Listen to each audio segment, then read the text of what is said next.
That's good. That's good. All right, we got ready here? It's all good. Yeah, Gary's here somewhere. Okay. When am I doing this? I forgot my glasses, so I'm not looking at y'all mean on the screen. Okay. This item was added, pulled from consent. Vice participation. Here, okay.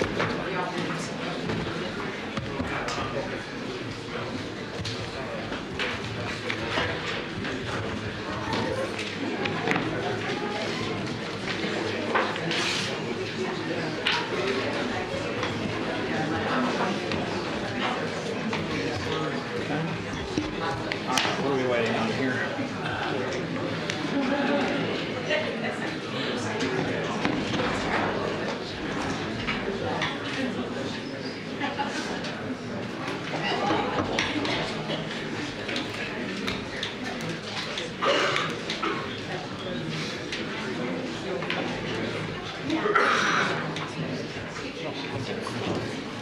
Where's all that stuff? Where's the speaker list? They're still working on it. Where's it?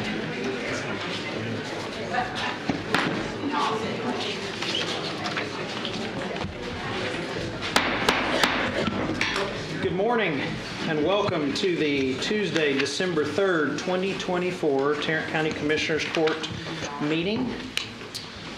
I now call the meeting to order. Tim O'Hare, County Judge. Present. Roy Charles Brooks, Commissioner Precinct 1. Present. Elisa Simmons, Commissioner Precinct 2. Here. Gary Fickus, Commissioner Precinct 3. Here. Manny Ramirez, Commissioner Precinct 4. Here. Constitutes a quorum. All right, today's invocation will be led by Jim DeLong, the founder of Changing Your City in Fort Worth. Please rise for the invocation and pledges. It's an honor to be here this morning. Let's pray. Lord Jesus, I thank you for our county commissioners and our county judge. Thank you for their willingness to serve. I thank you for blessing them in their personal and civic lives. Today, they will be making decisions that will impact the future of our county, its commerce, and its people.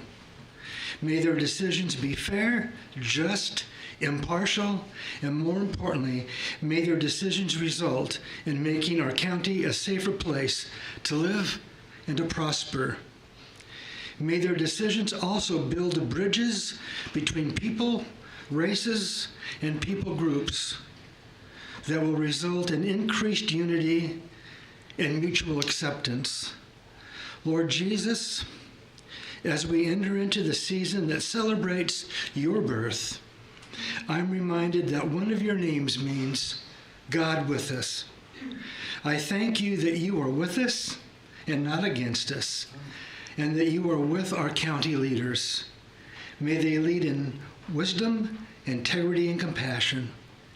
In Jesus' name, amen. Amen. Thank you. Please join me in the Pledge of Allegiance to our flag.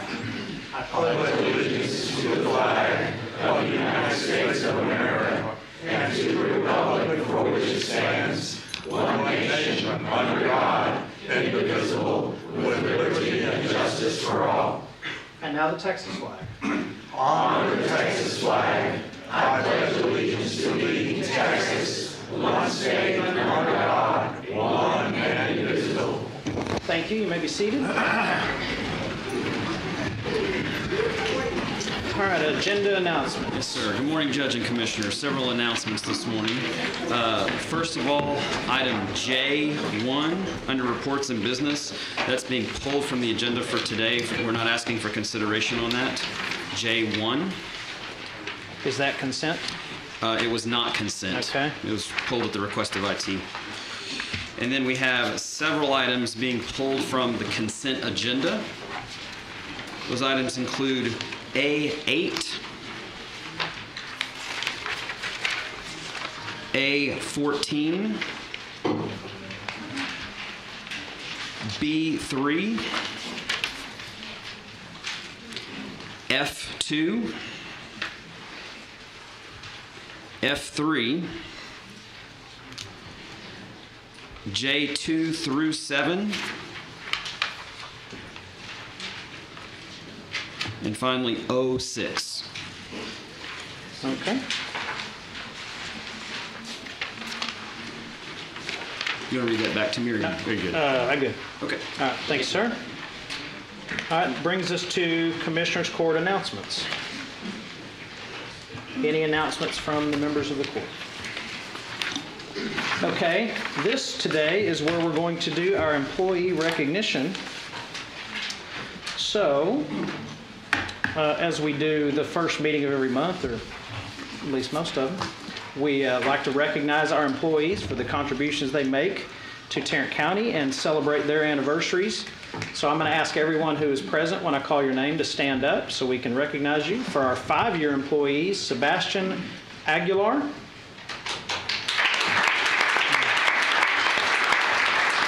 Ricardo, stay standing if you would. Here we call everybody at once on this round. Ricardo Aragon. Mark Boyd. Ernestina Flores. Catherine Fratantoni. Fabian Gonzalez. LaChandra Hallman. Shirley Heriage.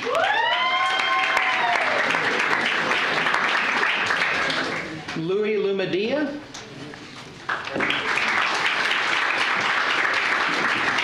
Latoya McMiller Jenkins.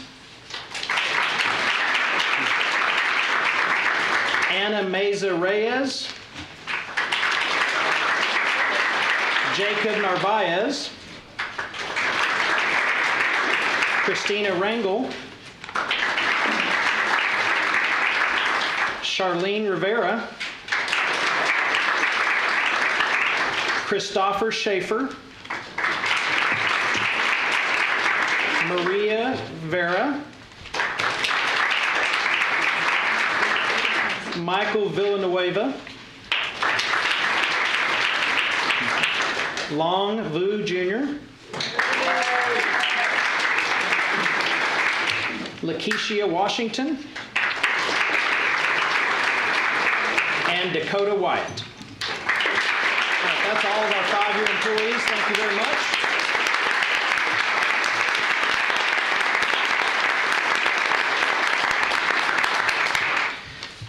Y'all may be seated. We normally hold applause for them, but I felt bad about saying, hey, please don't applaud for them anymore. So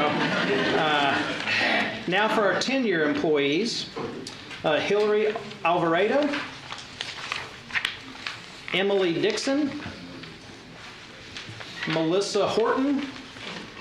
What's the deal? You say we're going to hold applause and nobody will stand up anymore? Juan Montez, Jenny Myers, Brendan Thomas, Elizabeth Tremont, and Keely Woods. Hey, there's one.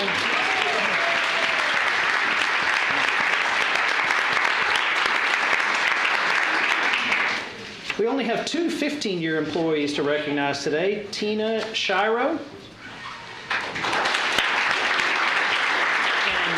Carolyn Wren. Carolyn, you with us? Thank you. All right, now for our 20-year employees. Paul Benavides. Sandra Elias. Stephen Green. Marcel Jackson. Renee Contact. Jeffrey Tyndall. And Scotty Ward. All right, let's give it a round of applause for our 20 years.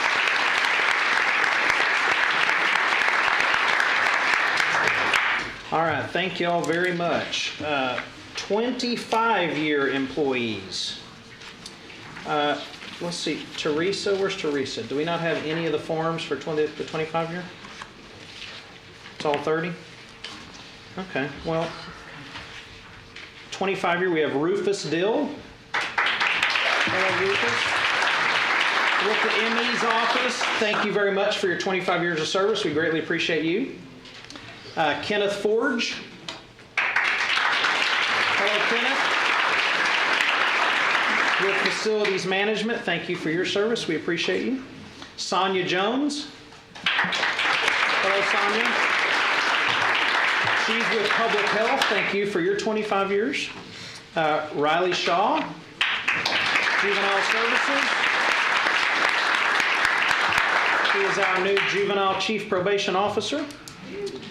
And Anthea Washington. Is she here with us? Okay. Those are all, they've all been here 25 years. Thank you so much for your 25 years of service.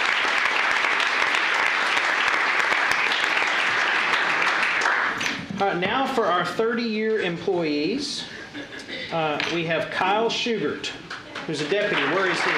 Deputy Schugert.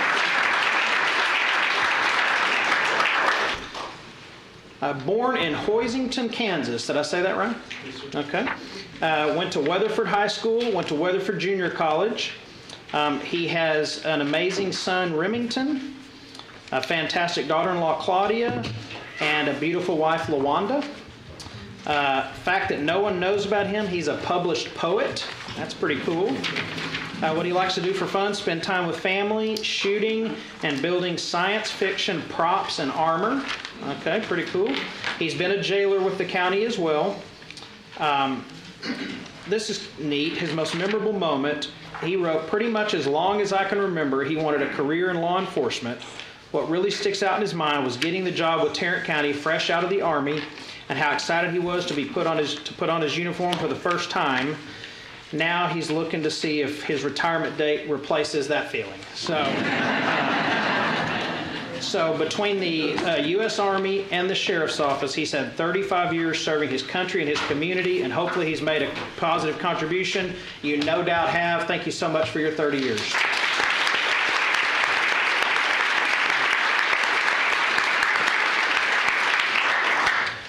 Right, next we have Veronica Ibarra.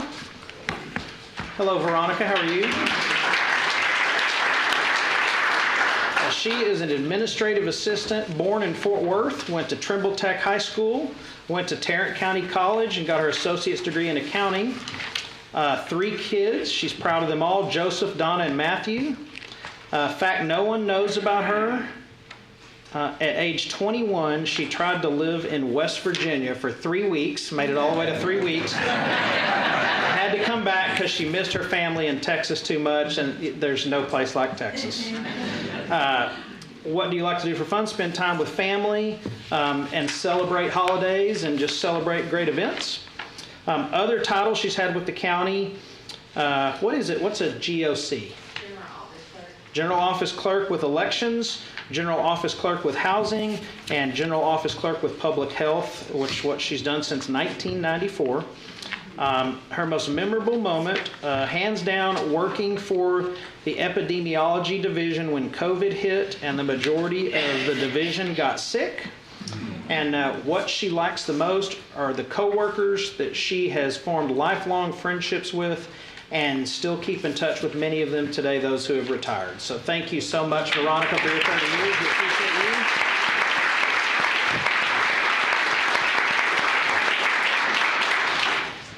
you. Okay, next we have Patricia Stewart. Hello there. She's an executive secretary in housing. She's been with us for 30 years as well. And born in Fort Worth, also went to Trimble Tech. Now, who else did that? Did y'all know each other in high school? You and Veronica, did y'all know each other? Okay. Y'all should meet at the next reunion. Y'all weren't both at Tarrant County. Went to college at TCC. 2 children, Sammy, Joe, and Stephen. 1 granddaughter, Ava, who's 5 months old. What she likes to do for fun, spends time with family and traveling. Where's the last place you traveled to? It's been a while, but the Virgin Islands is my favorite. Okay, excellent. It's a cool place. Other job titles she's had with the county in HR, she was a civil service secretary and a personnel clerk. In the housing assistance office, she's been an office manager. Her most memorable moment was being in the delivery room when her granddaughter was born. And we thank you, Patricia, for 30 years of service very much.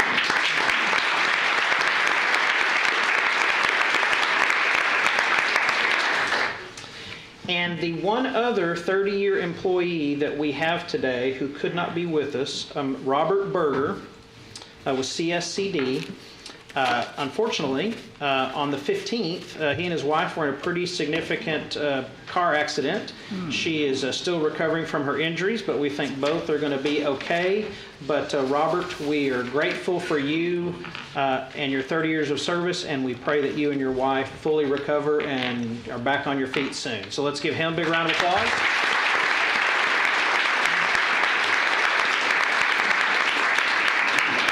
And those are all the employees we will recognize today. We'll have a vote on this matter at the next meeting to receive and file. Thank you all so much. We appreciate you. And there is a reception on the 4th floor. So if you want to leave now, you're welcome to leave and go to the reception.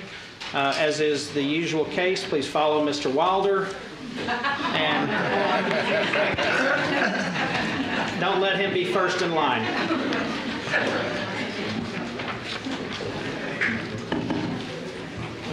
What is next?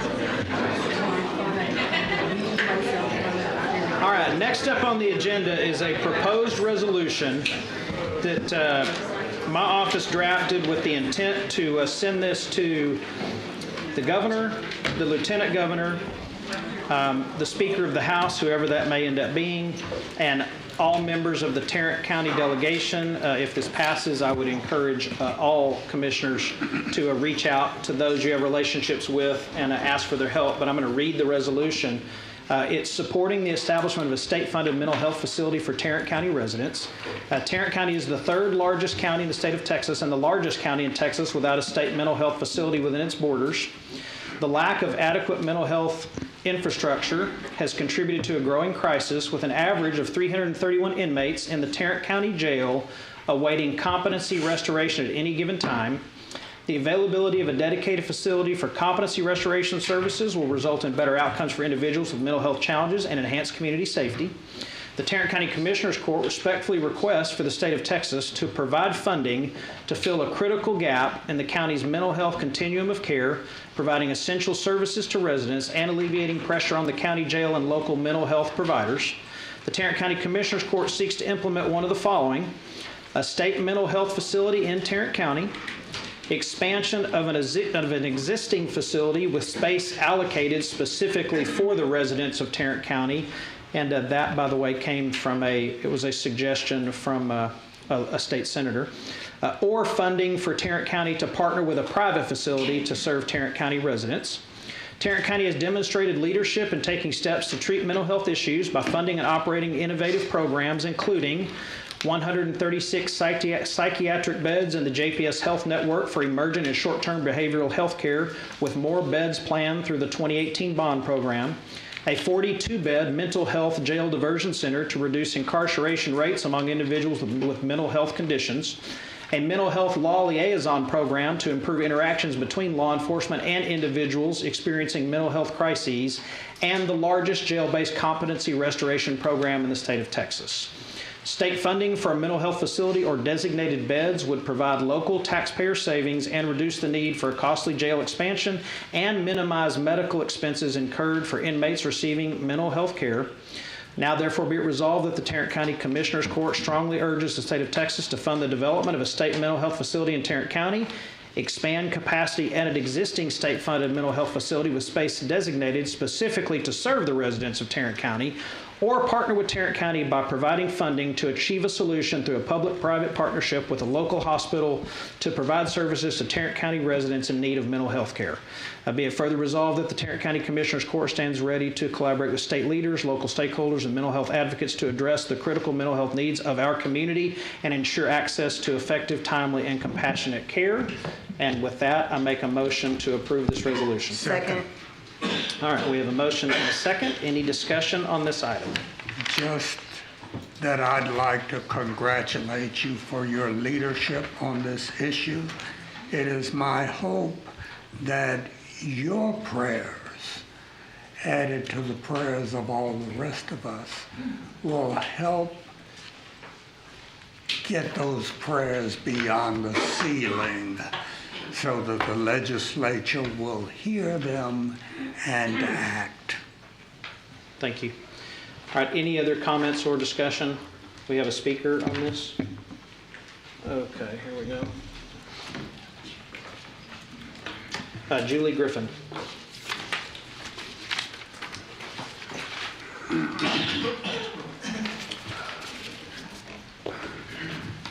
Good morning. Good morning. I absolutely support and advocate on behalf of the county's need for this psychiatric behavioral health facility inside our county. I would just add to the resolution, if it were myself drafting it, another whereas. Whereas, with 50% of jail bookings and nearly 70% of our jail population afflicted with some level of mental illness, I believe the resolution's central focus on competency restoration above the general community need for a mental health facility should be amended, as pre-arrest mental health crises should be treated at the appropriate level of care before they become a forensic caseload. Competency restoration is important, but it is a small sliver of the overall population in desperate need of professional mental health care. To reduce the large percentage of those with mental health behaviors leading to their arrest and incarceration, this is what we need, is a facility for the community at large. That is what makes the community healthier and safer. So to be clear, I absolutely advocate for this psychiatric facility we so desperately need. I just want to ensure it meets the needs that the community has. Thank If you. you'll give whatever you wrote or email it to somebody on my staff, we're going to send a letter that will have more stuff in the letter to all of those folks I mentioned earlier. We'll certainly take a look at it. Thank you, I'll do so. Okay, we have a motion and a second on this item. If there's no further discussion, please cast your vote.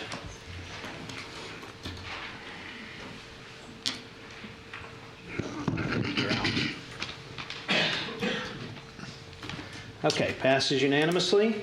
We'll get that sent off this week, and I'll continue to make phone calls and talk to folks. Talked to one state rep about it yesterday, and he was 100% on board. So, all right, item B, a congratulatory resolution for the Fort Worth chapter of the Lynx being incorporated for 65 years. Commissioner Brooks. Thank you, Your Honor. When I was 10 years old, my siblings and I watched as my parents' home, beautifully decorated in white roses, started to receive a parade of some of the most elegant black women I had ever seen in my life. They were there that day to celebrate the chartering of the Fort Worth chapter of the Lynx Incorporated, which is part of an international chain of friendship which now encompasses some 18,000 women worldwide. So this resolution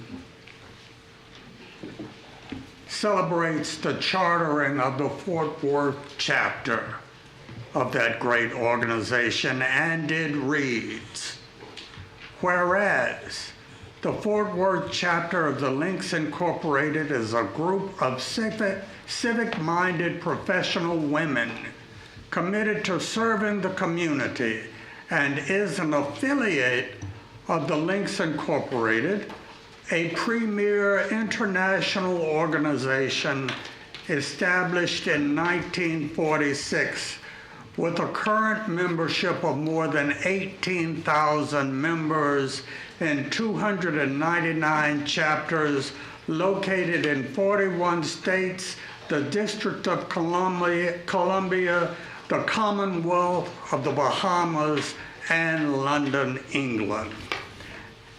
And whereas the Fort Worth chapter of the Links Incorporated was founded in 1959 by 10 friends who were passionate about strengthening the community in which they lived and establishing a legacy of enriching the lives of youth, women, and men in their community. And whereas the organizational program thrust at both the national and local levels has been a commitment to educational, cultural, and civic activities conducted under 5 facets: national trends and services, international trends and services, the arts, services to youth, and health and wellness. And whereas the Fort Worth chapter's mission is to contribute to the formulation of a positive and culturally diverse society, to create transformational programming, and to impact the lives of all communities. And whereas the 65 years of the Fort Worth chapter of the Links Incorporated has gathered momentum, continuously redefining its focus and expanding its programs to make the name Links not only a chain of friendship, but also a chain of purpose. And whereas all Links chapters have joined hands to help address societal programs such as STEM awareness, teenage pregnancy, voter apathy, human trafficking, substance abuse, unemployment, childhood obesity, clean water, bullying, and other global challenges. Now therefore be it resolved that we the Commissioners Court of Tarrant County do hereby recognize and congratulate the Fort Worth chapter of the Links Incorporated upon the celebration of 65 years of service to Tarrant County. In witness whereof, we have hereunto set our hands and caused the seal of Tarrant County to be affixed this 3rd day of December 2024. And with that, Your Honor, I move approval of this resolution. Second. We have a motion and a second. Any discussion? All right, please cast your vote. Passes unanimously. I would note that my mother was one of the founding members of the Fort Worth chapter, and that my wife remains a member to this day. I would ask all members of the Fort Worth chapter of the Links Incorporated to please join me at the podium, where we will hear from the Links president, Kristen Benson.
Excuse me. Thank you. Yes, ma'am. Thank you very much. Good morning, Judge O'Hare and commissioners on the court.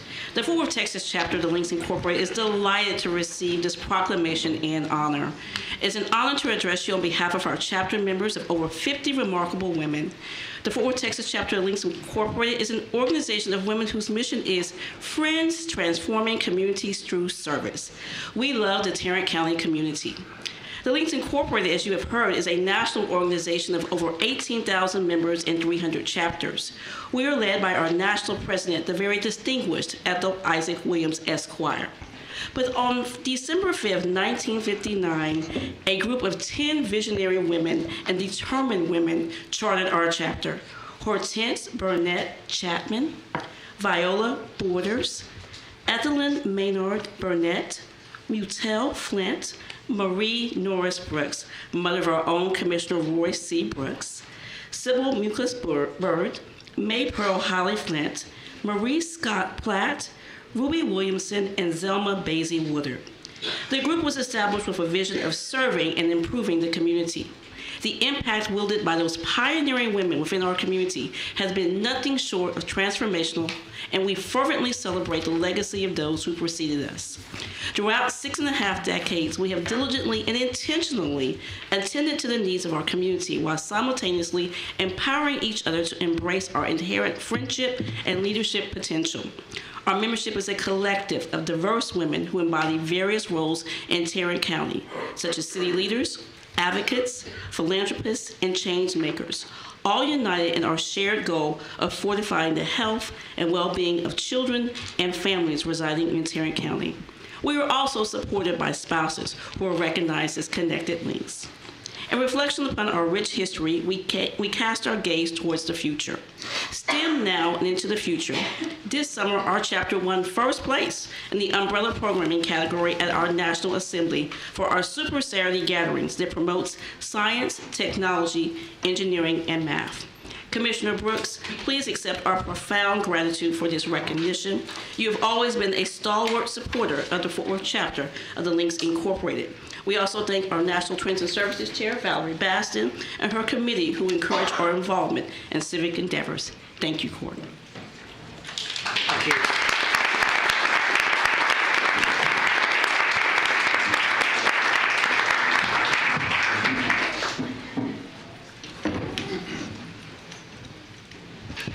All right, we need to take a 2-minute break, so we are in recess for 2 minutes.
Whole week out there. Huh? That's good. Whole week out there almost. I have half city government and then federal government and then military. Okay, we here? My father-in-law and my mother-in-law were county employees, like out of college and retired out of California. Okay, we are back from that brief break. And we now resume our meeting. We are, next item on the agenda is a resolution honoring Tarrant County Criminal District Court Number 2 Judge Wayne Francis Salvant on 29 years of judicial service. With his retirement, he will leave office on December 31st, 2024. Commissioner Simmons. Did he come back in? Yeah, he's got back. Okay, thank you. I saw where he was sitting, and he's not sitting there. He got up. Somebody go get it? He just ran to the restroom. I did that too. Yeah. Well, I was waiting for everybody to get back.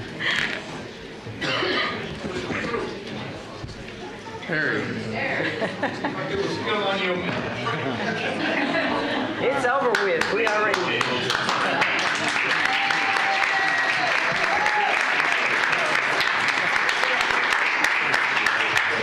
It's not over.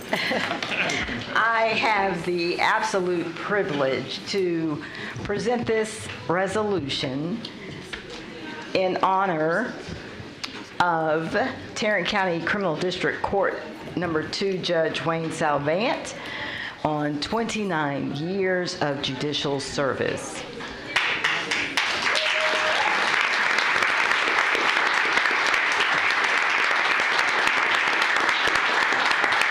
Whereas the Honorable Judge Wayne Francis Salvant has presided over Tarrant County District Court Number 2 for 29 years, beginning in 1995 and continuing without cessation until December 2024. And during this tenure, Judge Salvant deliberated some of the county's most noteworthy trials, including those of Darrell Lynn Jackson, who killed one man and wounded another outside of the Union Gospel Mission. In 2015, Ethan Couch, who is widely recognized as the Affluenza Teen. In 2016, rapper Tay-K, who killed a man during a home invasion, then recorded a top 100 song referencing the murder in 2018. And Ricky Edwards, who notoriously represented himself after killing his wife and stepson in 2023.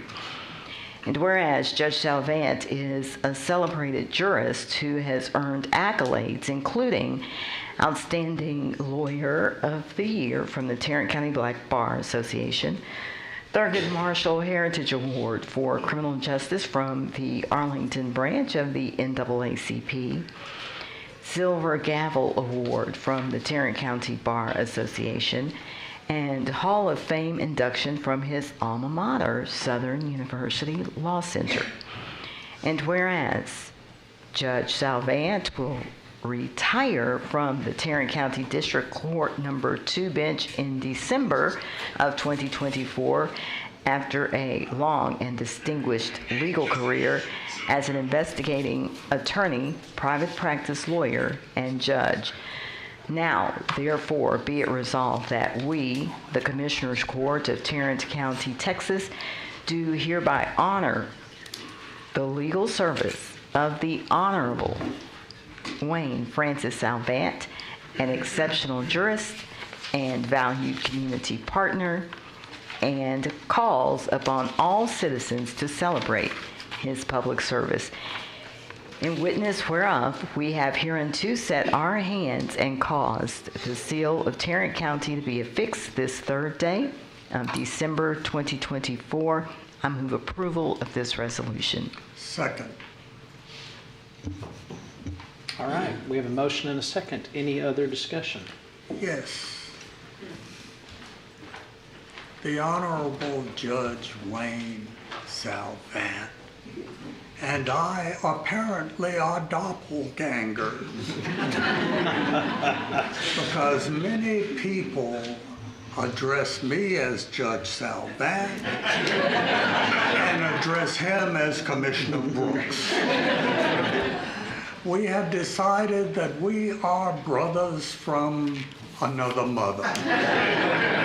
And I congratulate my brother on his distinguished service to the Tarrant County community and wish him well in his every future endeavor. Thank you.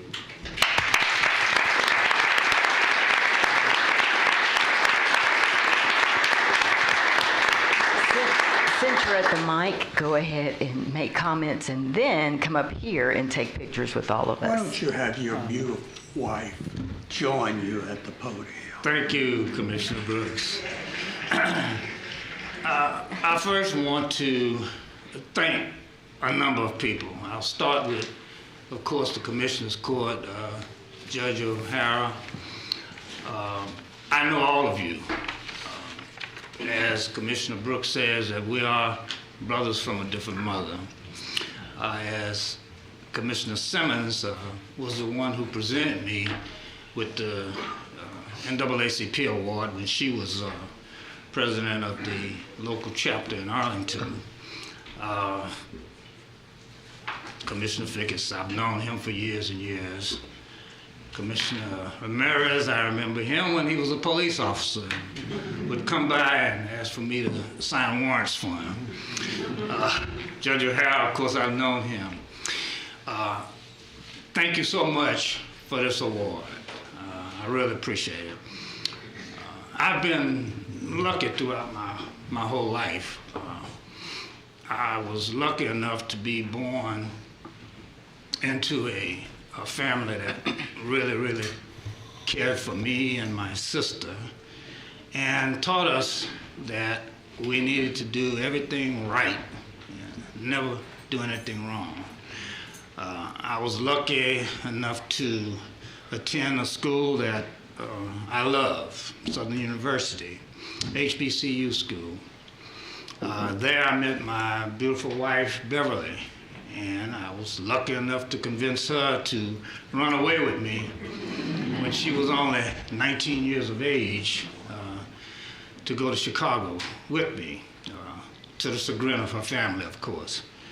I was lucky that while I was in Chicago, I didn't think it was luck at the time, but I was about to be drafted. And I decided that before I was drafted, because the war was pretty bad back in the 60s, I decided I would enlist. And so I joined the Marine Corps, where I became an officer. I was lucky that when I was sent to Vietnam, and if people wouldn't know about the Marines, they always sent us to the most worst places in the world, so we were in the DMZ, of course. And I was lucky to come back alive when a lot of my friends were not able to do something. I was lucky that I was able to go to law school at Southern University's Law Center and graduate. And I was lucky that I was hired by the U.S. Securities and Exchange Commission here in Fort Worth. That's what got me here. I'm originally born in Louisiana, but raised on the Mississippi coast. But I've been here 50 years, so Texas is my home. It always will be. And I was, of course, lucky that I was able to be appointed as a judge by, at that time, Governor George W. Bush, who later became our president. So, and I was lucky that I've been doing this for almost 30 years, and I enjoy it. Now, one of the things that's always been kind of interesting to me is that Texas is only one of 8 states that has partisan elections. We have 13 other states that have nonpartisan elections, and then everybody else being appointed. The interesting thing, though, is that as a partisan election, we have to run and we have to choose sides. But when I'm on the bench, there is no sides. I've never asked a defendant if he was a Republican or a Democrat. I've never asked a lawyer if he or she were a Democrat or Republican. And the reason why is because we are judges and not politicians, even though we're forced to run as politicians. We really aren't. There was a lawsuit many years ago that was filed, and the Fifth Circuit basically explained it out and said that, hey, judges don't represent any particular group of people. If they did, they would be partisan, and they wouldn't be judges. Judges represent the law. We have 3 separate branches of government.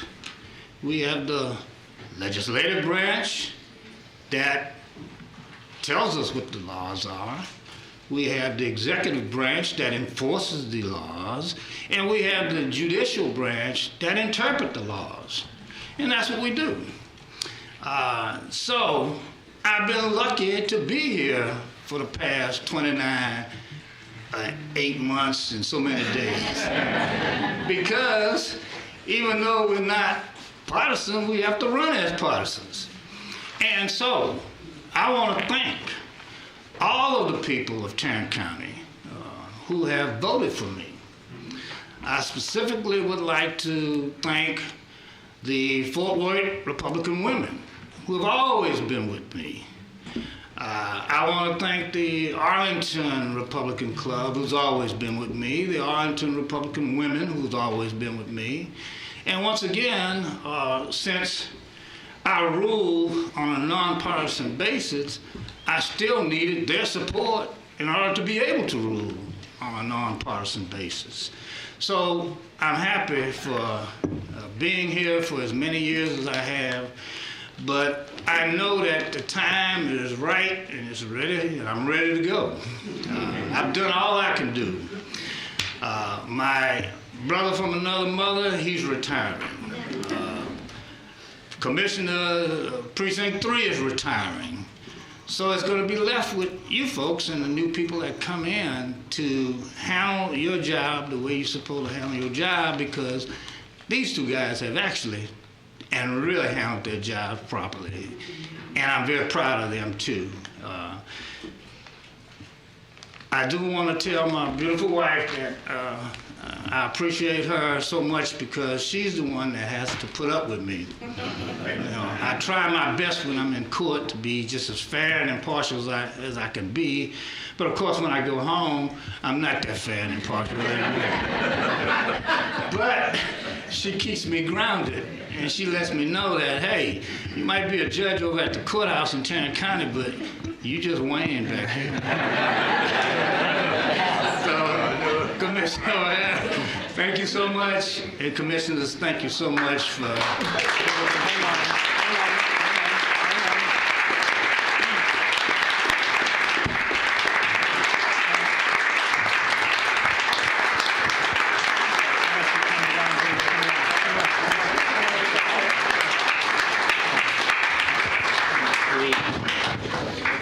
While Judge Salvant comes around, I don't believe we've actually voted yet. So we do need to vote on this. So we have a motion. We have a second. Any other comments from commissioners? My comments to you, Judge Salvant, are I don't know that there's anyone in the entire elected governance of Tarrant County who has represented himself, his role, and Tarrant County with more class than you. We wish you the very best in retirement. Let us know what we can do for you. God bless you both. Thank you, sir. There's our vote.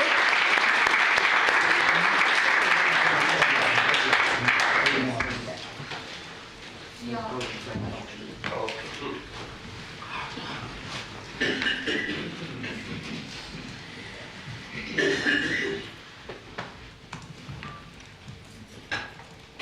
Three.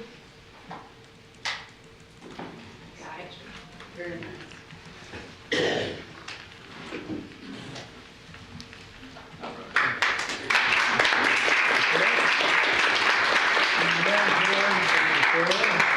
Enjoy it. I will. Right here.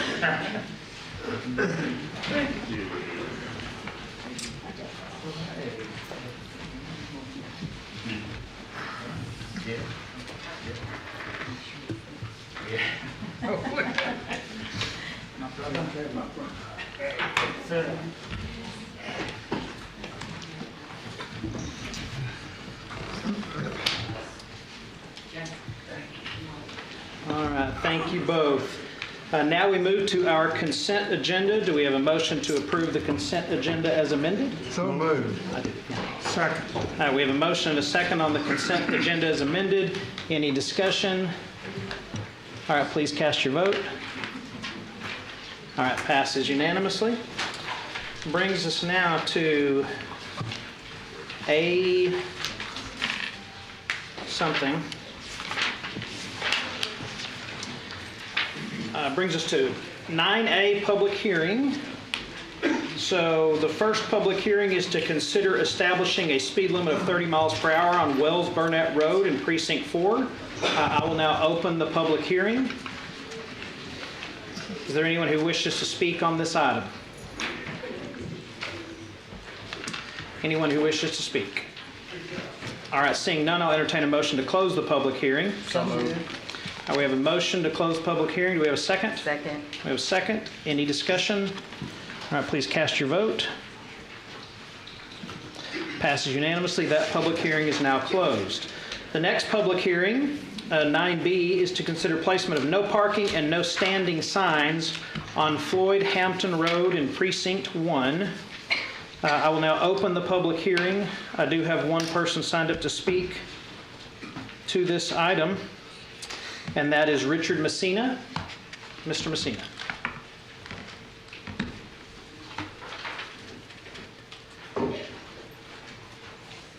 Thank you. We have an issue in Precinct 1 on the corner of Floyd Hampton and 1902 Highway where a water truck continues to block the roadway while filling 7,000 gallons of water into the truck daily and sometimes many times a day. As you can see, this truck is blocking safe passage to that intersection.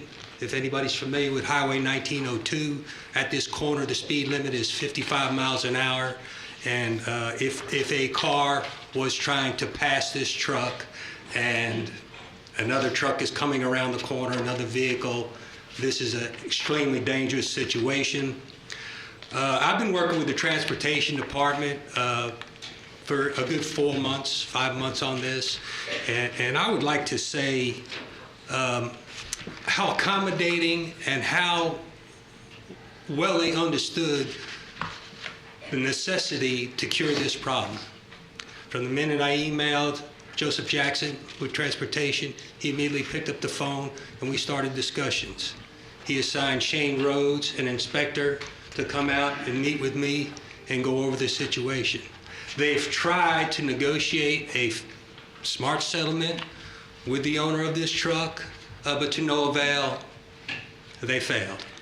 Now the precinct is involved in this mission to cure this problem, and I believe that I would think that all of you can understand the severity and necessity to put up these signs and get this vehicle out of the roadway. We've tried to get him off the roadway many times. He just keeps ignoring the issue. I don't think he understands how critical the situation is. We had a fatality accident in August at this corner, and I don't, heck, I just want to thank everybody that works for Tarrant County that's in this room right now. I'm very proud to be a citizen of this county for over 40 years. And you really, when you start having communications with members of the county and you recognize that they're here to help us and they work hard for us, I'm proud of that. And if anybody here from transportation, wherever you are, thank you very much. And folks from the precinct, sheriff's department, everybody, I'll go away. You guys have plenty of work to do. Thank you. All right, thank you, sir. Is there anybody else that wishes to speak on this item? All right, seeing none, I'll entertain a motion to close this public hearing. So moved. Second. I have a motion and a second. Any discussion? All right, please cast your vote. Passes unanimously. That public hearing is now closed. Brings us to 10A1, which is to consider an interlocal agreement with MHMR of Tarrant County for operation of the Mental Health Jail Diversion Center. Good morning. Good morning. Good morning. This contract considers the continuation of our partnership with MHMR to operate the Jail Diversion Center and also provides funding through the end of fiscal year FY25, September 30th. All right, move to approve. Second. We have a motion and a second. Any discussion? Just thank you to the administrator's office and to all and sundry, including the budget office, for getting this done. All right, that brings us to some speakers, I think, but it is not in this I have a question. list. Yeah, go ahead. Christian, what's the plan moving forward? After FY25, we'll continue to work in the Administrator's Office with the Budget Office to identify other grants that are available for operations. I believe that Ms. Gies has also identified a funding source that could provide future funding, and I would defer to her to answer that question. Yes. And I guess that question too is for the court. We probably need to. The funding source that it's funded out of, that we're going to fund it out of on January 1, will continue for several years. Oh, Hopefully by then, we will have other partners that can work with us and grants that we will be able to apply for. Okay, but could we budget for this to be a budgeted item year after year? The court. So I will be budgeting in the source, the funding source it has right now. We will continue to budget there. And which source is that? Because there were several.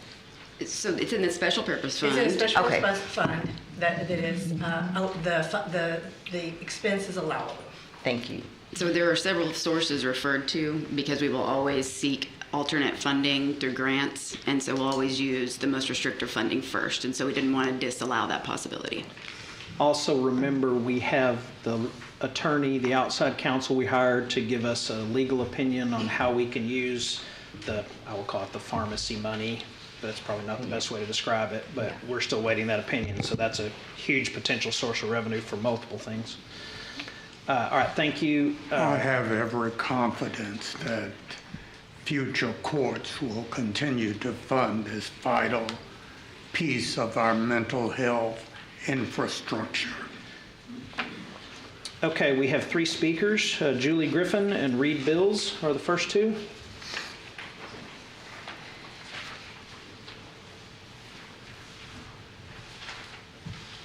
Good morning again. I am relieved that the funding has been appropriated for the diversion center for 9 more months.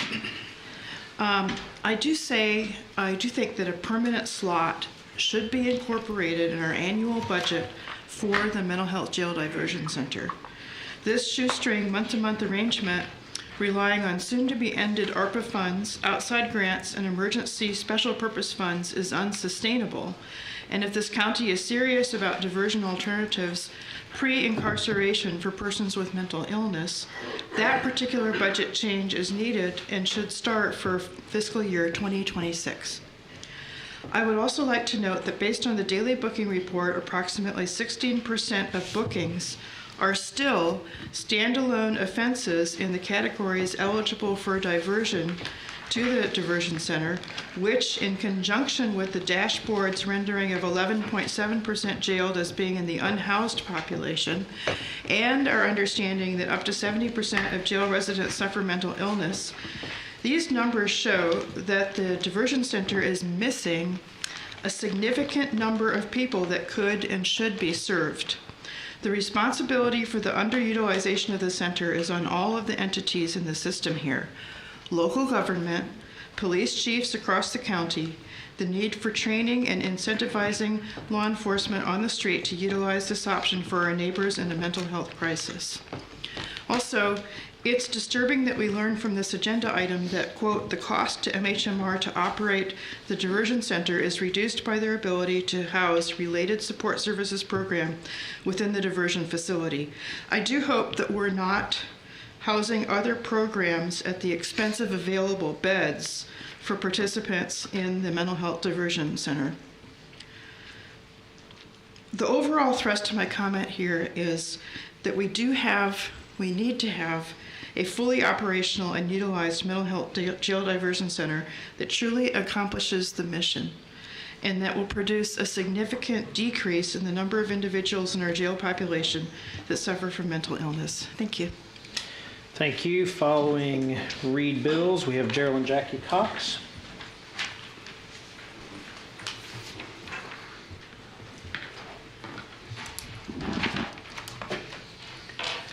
This may be a first, but I'm here to applaud and thank you for considering entering into this agreement with MHMR for continuation of the jail diversion center. Since opening in 2023, this resource has helped to alleviate overcrowding in the county jail and offer an alternative treatment center for individuals with mental health needs. The obligations of MHMR outlined in the contract are extensive and cover the requirements for medical and psychiatric assessments, treatment and referrals, and the obligations of Tarrant County, however, are limited to providing, maintaining, and securing the property. To succeed, the program needs more from the county. In order to take full advantage of the services the center offers, all law enforcement officers and personnel involved with jail intake need to be aware of the purpose and availability of the diversion center and be trained to recognize behavior that meets the criteria for transfer to the facility instead of incarceration. Further, Tarrant County should publicize and use the emergency call number 988, whose dispatchers are separate from law enforcement and who are able to refer callers reporting a mental health issue to the diversion center without involving the criminal justice system. If we are to overcome the challenges in our jail system, we must continue to fund and support good programs like the MHMR Jail Diversion Center. Thank you. Ms. Cox?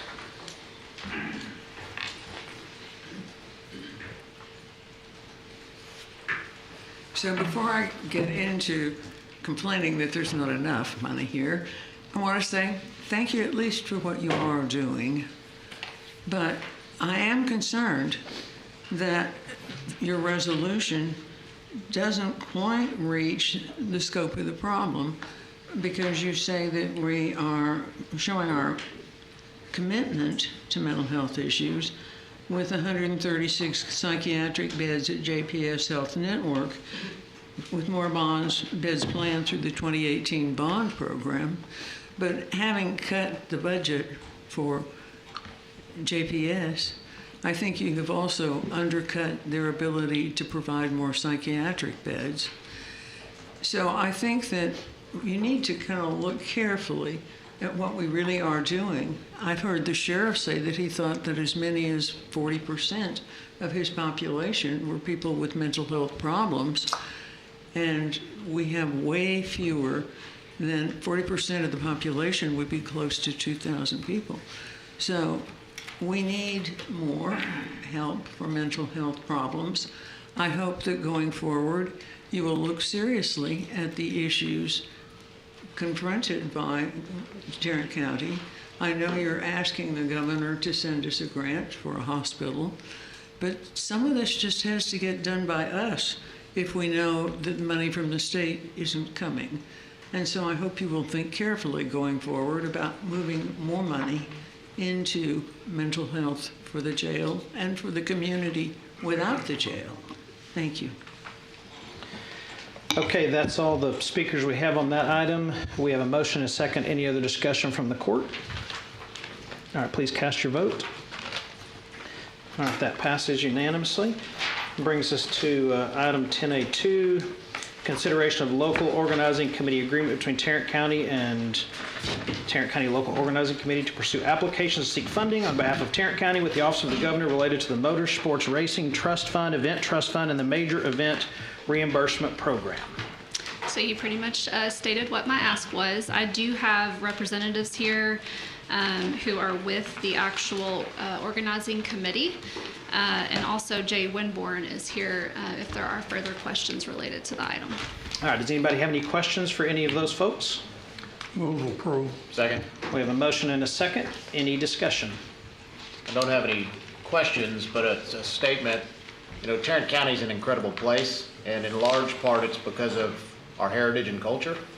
I think that this local organizing committee will go a long way in helping continue that and make sure that we can improve upon it. Tarrant County's been a great partner to the Stock Show and Rodeo and the Western Heritage and Culture 4-H, FFA, and I think that this only strengthens those bonds going forward. So wholeheartedly support it. Agree on all counts. All right, we have a motion and a second. With no other discussion, please cast your vote. All right, passes unanimously. Mr. Winborn is here and has a token of appreciation to present to you all quickly. Okay. Is it a horse?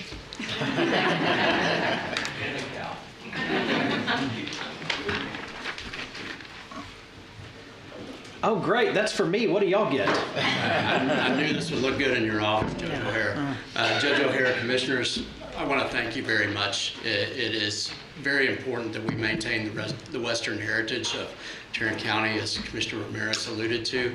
And on behalf of the NCHA, we would like to present Tarrant County with this bronze. It's a cutting horse. I also would like to take a moment just to introduce a couple of members of our local organizing committee. We have Ms. Shannon Fletcher, Mr. Kim Breimer, and Joey Milner. And also my constituents from the other organizations, Mr. Josh Valdez from Teton Ridge and Emily Conkle. We all thank you very much. You're very welcome. We look forward to what it does.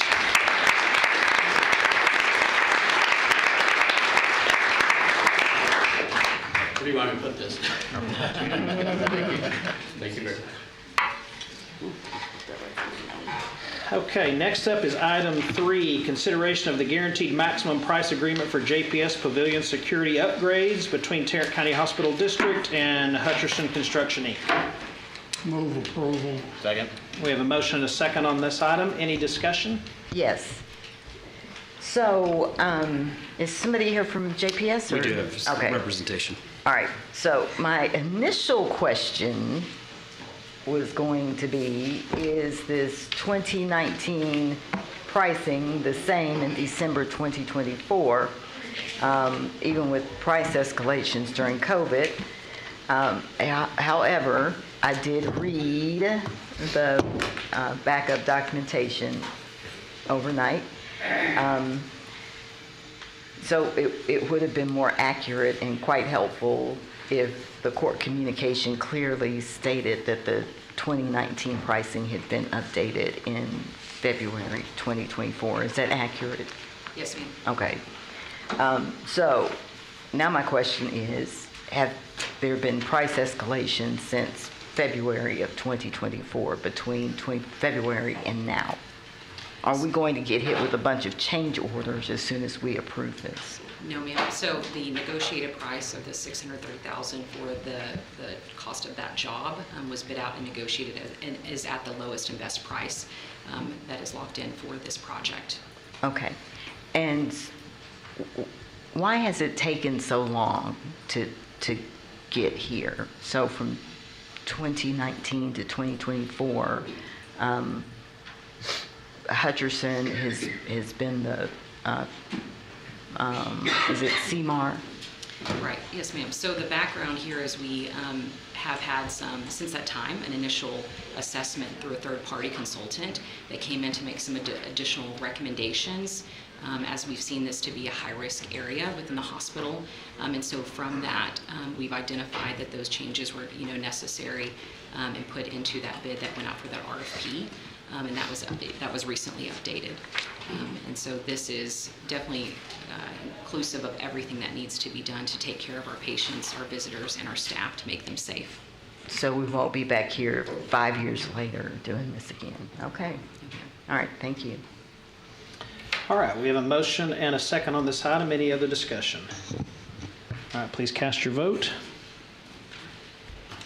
Passes unanimously. Brings us up to item 4, which is to consider a purchase and sale agreement between the hospital district and Group 1 Realty. I'll move to approve. Second. We have a motion and a second. Any discussion? Something you'd like to add? No, sir. No, Just sir. Okay. Here for questions. I have a question. Does JPS intend to expand at any time on that property? No, ma'am. Or in that area? What I have in my notes here is the land is not needed within the current JPS master plan facility. That was the notes I received from JPS. Okay. Okay, we have a motion and a second. If there's no other discussion, please cast your vote. Passes unanimously. Brings us up to number 5, consideration of a dental office lease between the hospital district and Bravo Dental PLLC. Move for approval. Second. We have a motion and a second. Any discussion on this item? All right, please cast your vote. Passes unanimously.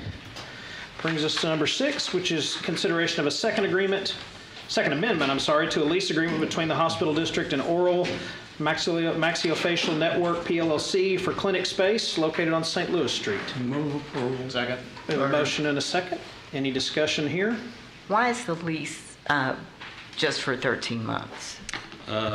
Term, I'd have to ask JPS back up when there. It is 13 months and revenue of $64,050 approximately. Because previously it's been 5 years and 3 years. Yes, so for our oral maxillofacial surgeon, this allows us to align additional contracts that are in place for our residency program and puts them in that same time frame for the professional services agreement, and also allows us, as we are looking at our space, to identify with the growth that we have some additional options that may be better suited for the location of this space post that 13 months. Okay, so you're looking at other spots? Right. Oh, thank you. Okay, thanks.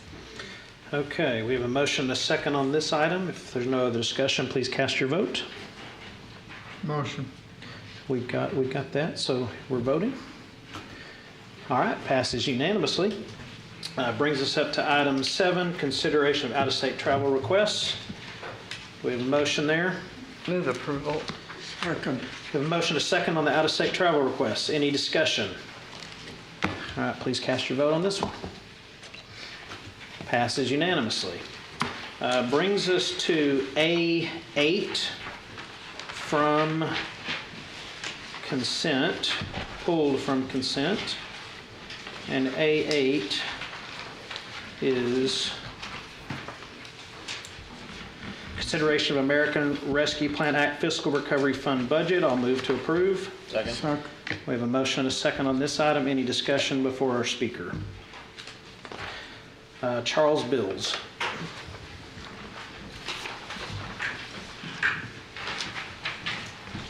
believe this is on money already spent, and it's just a report. But I just want to note that the sheriff's of this fund's sheriff's department had $70,000 approximately, and apparently $65,000 of that was spent on law enforcement equipment, $1,200 on education, and nothing on community-based programs. And I feel that in the future, if you have funds like this, those other items should be given more consideration. Thank you. Thank you. All right, we have a motion and a second. Any discussion? All right, please cast your vote. Passes unanimously. Now brings us to item A14, also from consent. A14 is consideration of a resolution relating to the issuance of tax-exempt financing by the Whitney Cultural Education Facilities Finance Corporation for the benefit of Lake Country Christian School. I'll move to approve. Second. I have a motion and a second. Any discussion? All right, we do have one speaker, Geraldine Jackie Cox. Is Ms. Cox here? There she is. I thought the next thing I was speaking to was Am I on the wrong one? No, you're right. item on the tax-free bonds for the school. That's what this is? Oh, all right, well, all right. So once again, we're giving away cheap, high-interest bonds. Well, maybe not such high-interest bonds, but what we know is that we're giving away publicly tax-financed bonds that will be tax-free to the bond buyers. And this is for the purpose of providing $8.2 million worth of funding to a tiny, tiny little school out by Eagle Mountain Lake. The population of the school, according to their website, is 422 students. And we're giving $8.2 million worth of funding to a little Christian school, private school, that will also be getting lots of voucher relief. And the kids in the Fort Worth ISD will be going begging for services and teachers and money because we're giving away so much. We're not at the county giving away the vouchers, but we are beset by the effect that the vouchers are going to have on our public schools, which will now be seriously underfunded. So I am just pointing out that there are some problems with the whole concept of tax-free funding for Christian school districts on the boundaries of, it isn't so much tax-free, it isn't so much Christian, it's that it's a 422 population private school that has less need for the $8.2 million worth of tax relief bonds than Fort Worth ISD, or where I live, Crowley ISD. And the other issue that I want you to look at is the whole question of whether the requirements of the federal notice have been met with respect to this. There are regulations promulgated by the Internal Revenue Service that deal with what has to happen with respect to notice on tax-free bonds. They're published at 26 CFR section 1.147F, public approval of private activity bonds. The biggie is that a public hearing of some sort is required with certain kinds of notice. Notice must be given at least 10 days in advance of the hearing. This is neither a hearing nor was 10 days published notice given. The notice that was published in the Star Telegram with respect to this matter was for a hearing to be conducted in the office of some lawyer. Not even in a place. It was just a telephone conference. Hi, call in if you want to comment.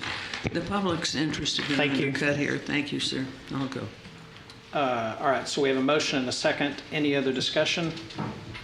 I've got a connection to this facility, so I'm going to abstain from this vote. Okay.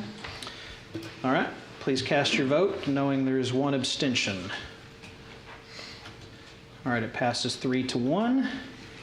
Brings us to, from consent, item B3, removed from consent, which is receive and file the auditor's report of the cash and other remittances control review for the Domestic Relations Office. And yes, I'd be happy to answer any questions. Okay. So I think I understand, but what is the cause of the delay to address the the business process requirements. I'm not sure that there was a change in the business process requirements. They just haven't updated their documentation to reflect the change from mainframe to APN. Their procedures are updated, but they're not documented. Oh, okay. And that's probably not very clear in the way it was written. Right, because let me pull this up.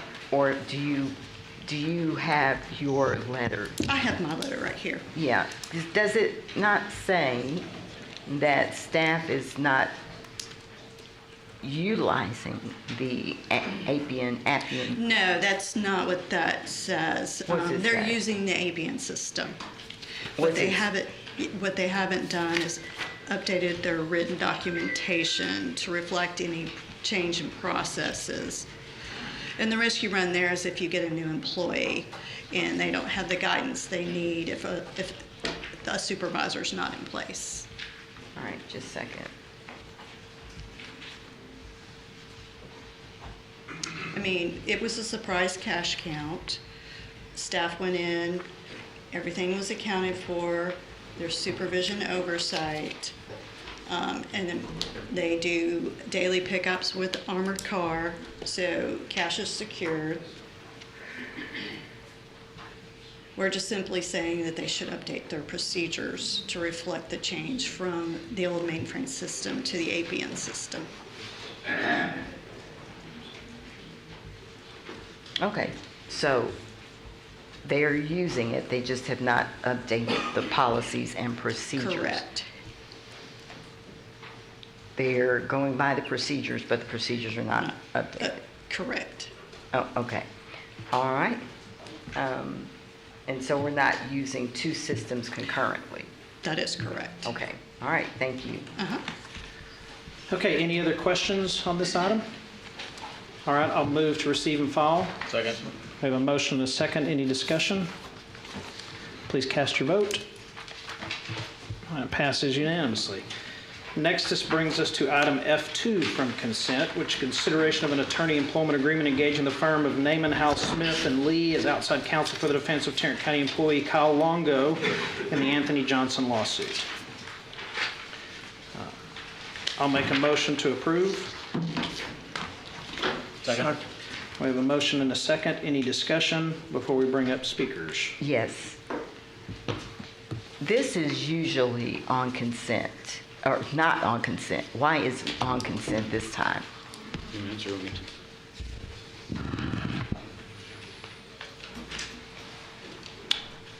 Commissioner, I can look into that. I don't have an answer for you on that right now. I can make one comment on that. So we've seen these items come up before. We have typically held them till after close. So if the court would like to receive any legal advice with regards to the firm that's being proposed or anything like that, the court could have those conversations in closed and subsequently come out and approve them. I don't know if we're using this firm yet on anyone or not, but certainly that's typically been the reason it has not been on consent, is so we could, if there was any legal advice being sought by the court, that could be handled and closed first and then come back and take consideration on it. And this firm has not yet been engaged for any other employees, so this is a first-time firm for this litigation. So we should have had it agendized, not on consent, correct? Well, we could have, yes. So certainly. All the rest of them have been not on consent. I believe so. I believe that's right. Yes, ma'am. Okay. So if we need to take this into close, we can certainly hold it till after close if there's any questions or legal advice that the court would like to adhere to. I understand that part. My contention is that all of the ones prior to this have been Understood. on the open agenda, not on consent. I see what you're saying. Yes. Understood, ma'am. And so how this one, why did this one end up on consent? Other than my comments that I made before, I don't have any additional comments on that. Okay. All right.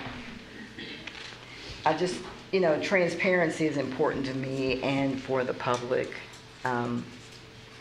Mold grows in the dark, right? So let's make sure on cases like this, I'm not your explanation does not adequately explain why we veered from what we've done on the previous 13 or 14 of these.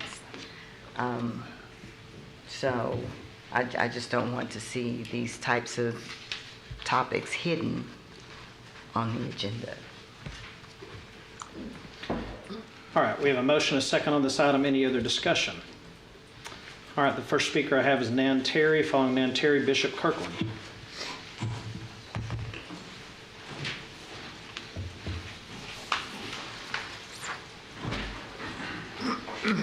I actually thought I was speaking on the next topic, but I can speak on, I can just say my speaker's speaking now.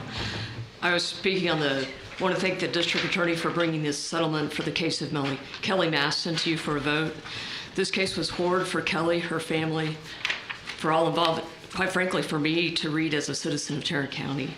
And I urge you to settle this case. So, yeah, we're not, you can't speak something out of turn, but what is signed up is F2. You don't want to speak on this item? Just F2. Okay. Bishop Kirkland. Following Bishop Kirkland, we have Julie Griffin.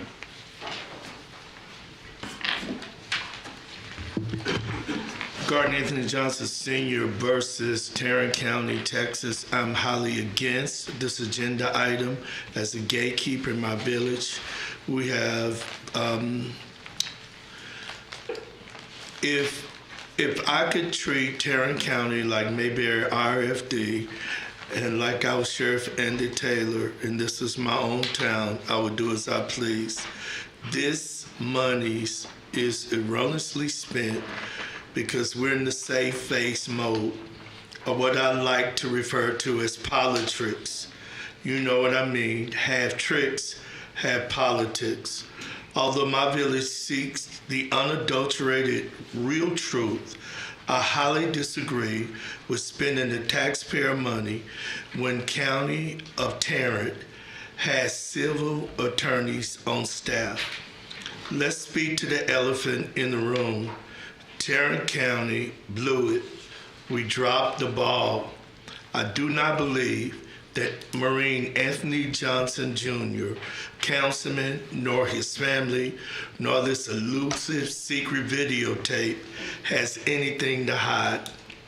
If it goes to court, which I'm sure it won't because of politics, then I will be present each day in the courtroom because I want to see this elusive, high-priority secret videotape. I would like to go on record that we, the citizens of my village, are paying this note. We're paying this bill for the highly ineffective and highly toxic environment of our county jail. It is easy for some of you to continue to write these blank checks and ignore the facts. We have a serious problem in the Tarrant County Jail. Our village is looking forward to the day in court so that we can see in black and white the brutal, senseless murder of this young Negro man from our village. What an egregious waste of money out of our wallets and from our pocketbooks.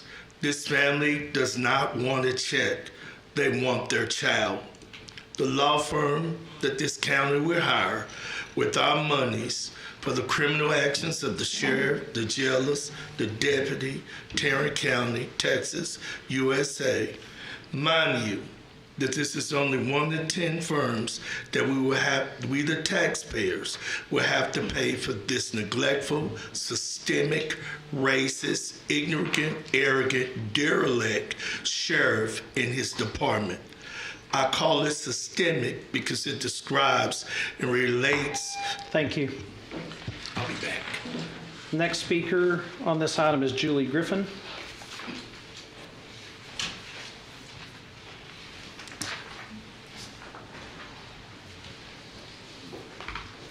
Hello. Again, I urge this Commissioners Court to immediately proceed to settle this case via the mediation process. We expect this court to exercise proper stewardship over county funds. We expect this court, as our representative, to do the right thing when it comes to remediating harm done to the Johnson family, and in particular to Anthony J. Johnson Jr. I also want to mention that it harms our whole community, what happened, and in a sense, we're almost all a party to it. So we expect the right thing to be done. We know that defendants in settlements of litigation almost never acknowledge wrongdoing. We also all know thoroughly and definitively that our jail management was at fault. I referenced the 2 indictments for murder by our district attorney and the video, even the truncated one, as evidence of gross negligence. Please, I urge you, do the right thing. Settle this case expeditiously and immediately. All right, we have a motion and a second on item F2. Any further discussion on this item? All right, please cast your vote. All right, it passes 4-1. Next up is item F3, which is consideration of settlement agreement for full and final complete settlement for the Christina Salinas versus Tarrant County case. Do we have a motion to approve this? So moved. Second. All right, we have a motion and a second to approve this settlement. Any discussion? I would like to take this opportunity to express my personal sorrow to the family. I do know that this money does not replace your loved one.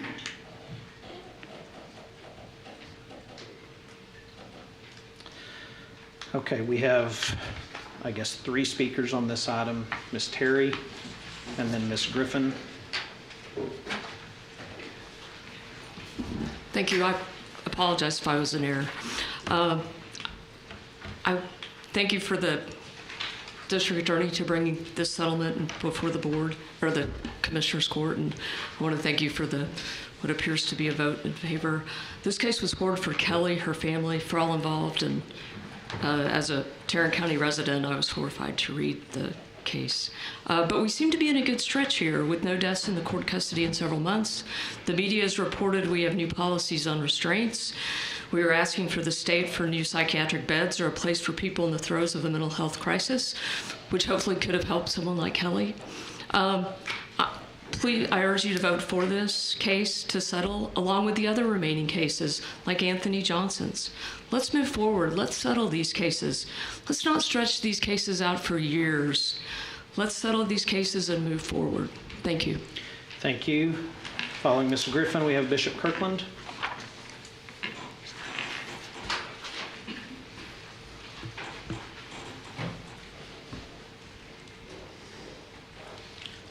Settling this case is a good thing. I especially appreciate Commissioner Simmons, your words that you just spoke. As I noted previously, a settlement almost never includes an apology. The plaintiff gives up claims and factual allegations, even when they're true, to settle the case, and in order for the defendant, our county, to maintain the fiction of never acknowledging wrongdoing, an apology can't be attained.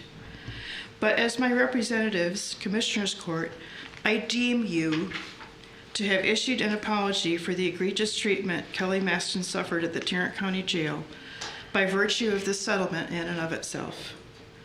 As the attorney for the plaintiffs said regarding a previous settlement with Tarrant County, and which I think applies to this case, to Anthony J. Johnson Jr. case and others, quote, "It is unfortunate in cases like this that counties do not, at the beginning of a case, when they already know everything that happened, make a meaningful effort to resolve the case. Even though the judgment amount is inadequate when measured against the suffering and loss, if nothing else, perhaps resolution of this case will lead to changes not only in the Tarrant County Jail, but in jails across Texas," unquote. Indeed, may it be so. Bishop Kirkland.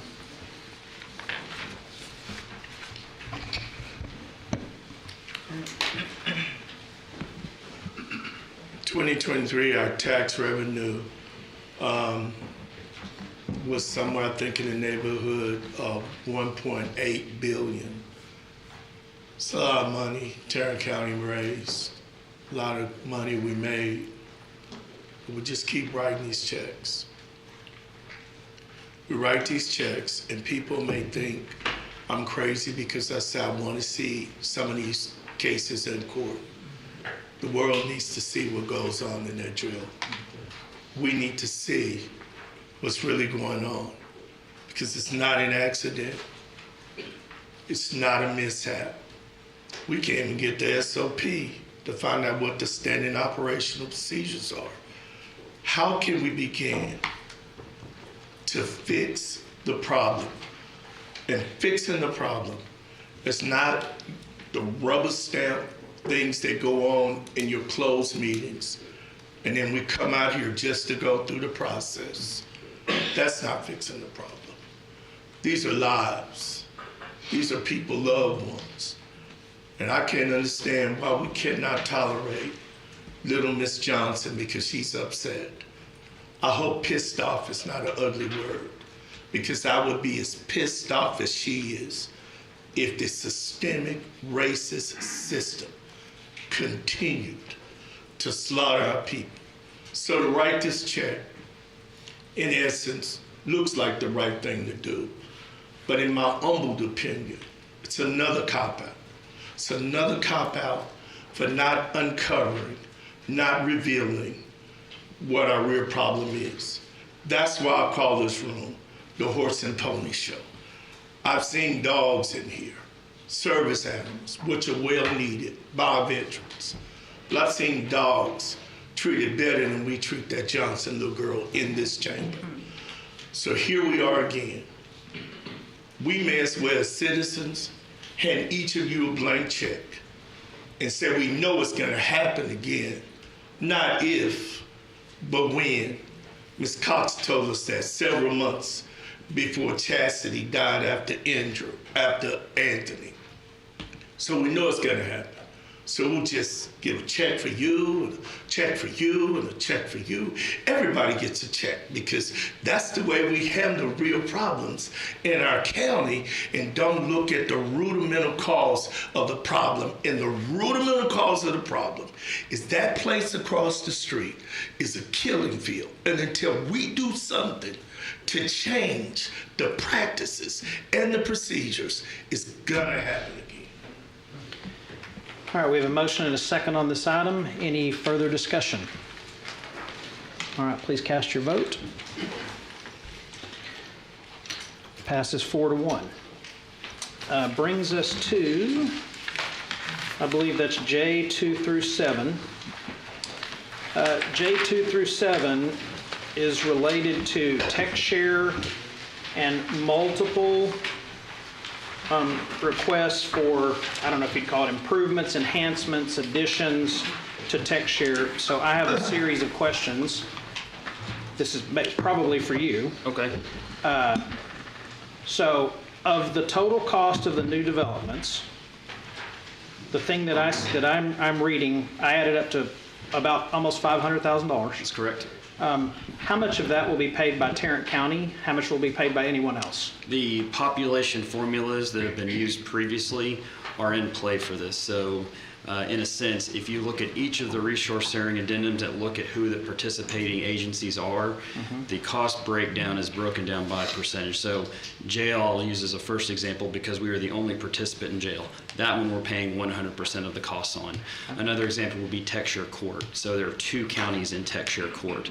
There is Tarrant County and Potter County. Thank you. So Tarrant County will pay the proportion based on its population, and Potter County will pay the proportion based on its population. As an example, that formula was put through all of these resource sharing addendums that are in front of the court for its consideration. Okay, so let's do tech share court. Sure. So 2 counties, I should say, are going to split the costs, and then as a third one comes in, or a fourth one comes in, they're just going to get the benefit of the new system and pay nothing for us to recoup that investment. It's just going to be a fee, that anyone pays if they sign up for it based on their population. Am I incorrect on that? At this point, you are not incorrect. Where I'm going with this is, I'm not saying the stuff isn't necessary. I'm not saying it's not a thing to do. What I'm saying is we're still sitting here after we had a discussion at least a year ago, maybe a year and a half ago, that we weren't going to fund new developments. And one of the things we said was, there's got to be a different system in place where Tarrant County doesn't keep piling in exorbitant sums of money to fix things, improve things, do things, and then anybody else that joins later gets to just pay whatever the fee is, and we never, ever, ever recoup the costs. We are basically, and this is whether you like this, you don't like this, we are basically subsidizing in Tarrant County through these programs every other user of this program in the future. And so there needs to be we need to address this immediately and not continue to, okay, we're just going to do one more and then we'll do this one more and then we're going to go sort it out. My guess is the world is not going to fall apart if we postponed every single one of these to go come up with a different formula to determine how people are going to pay for this or how we're going to recoup our money. And I have zero doubt that if you waited at least 2 weeks and asked the TechShare folks or y'all or the board to come up with some ideas on how it is Tarrant County is not going to just keep footing the bill for every one of these things over and over and over. I don't see a plan. I haven't seen a plan. And I don't think the way we ought to go about this is, well, let's just do these 4, let's just do these 3, and then we can figure that out later. Why don't we figure it out now and then come back and do these things? Is really not my question to you. It's more my question to the court members. Why would we do this now knowing we will eat almost all of it? Ma'am. I agree. Don't pass it. My only comment would be that we are in these programs because we have a need. If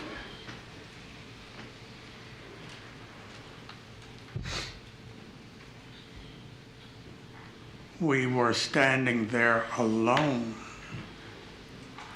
we would front 100% of the cost because it's a program that we need for our business model. The fact that there are other counties in this program sharing the cost with us lowers our cost for something that we need and would have to pay for anyway, whether there was anybody else in it or not. It's a need that we have. The fact that there are other counties that have that same need and are willing to shoulder some of the development costs is, as they say in New Orleans, lagniappe.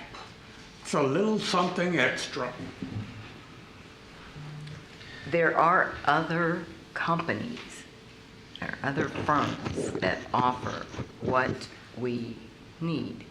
Would we be on the hook for development cost in addition to the cost of the system, the service, if we weren't in the business of developing software, hoping and praying that we can sell it? Jail, Tarrant County is the only customer. Court, Tarrant and Potter. Those are I just don't see other counties coming on board anytime soon. But even if they do, the way it is set up now, we will never recoup this money. Never. Never. And so, Commissioner Brooks, I am not arguing with you that these are good programs. I'm also not arguing that we scrap the whole thing and go buy other items. What I'm saying is, until a plan is presented to this court that protects Tarrant County taxpayers better than they have been protected throughout the history of TechShare, and that they are being, and a better plan than that will protect us now, we should hold off on this and say, bring us a plan on how there's going to be a way where we don't, just this population thing, we invest millions and millions, tens of millions of dollars, and then, well, what's our population? Well, it's growing. Well, what's their population? Well, it's really tiny. You pay this tiny share, we pay this really large share. There is a better way to do this, and I don't believe Tarrant County taxpayers should shoulder the load for every other county that uses this now or that will use it in the future.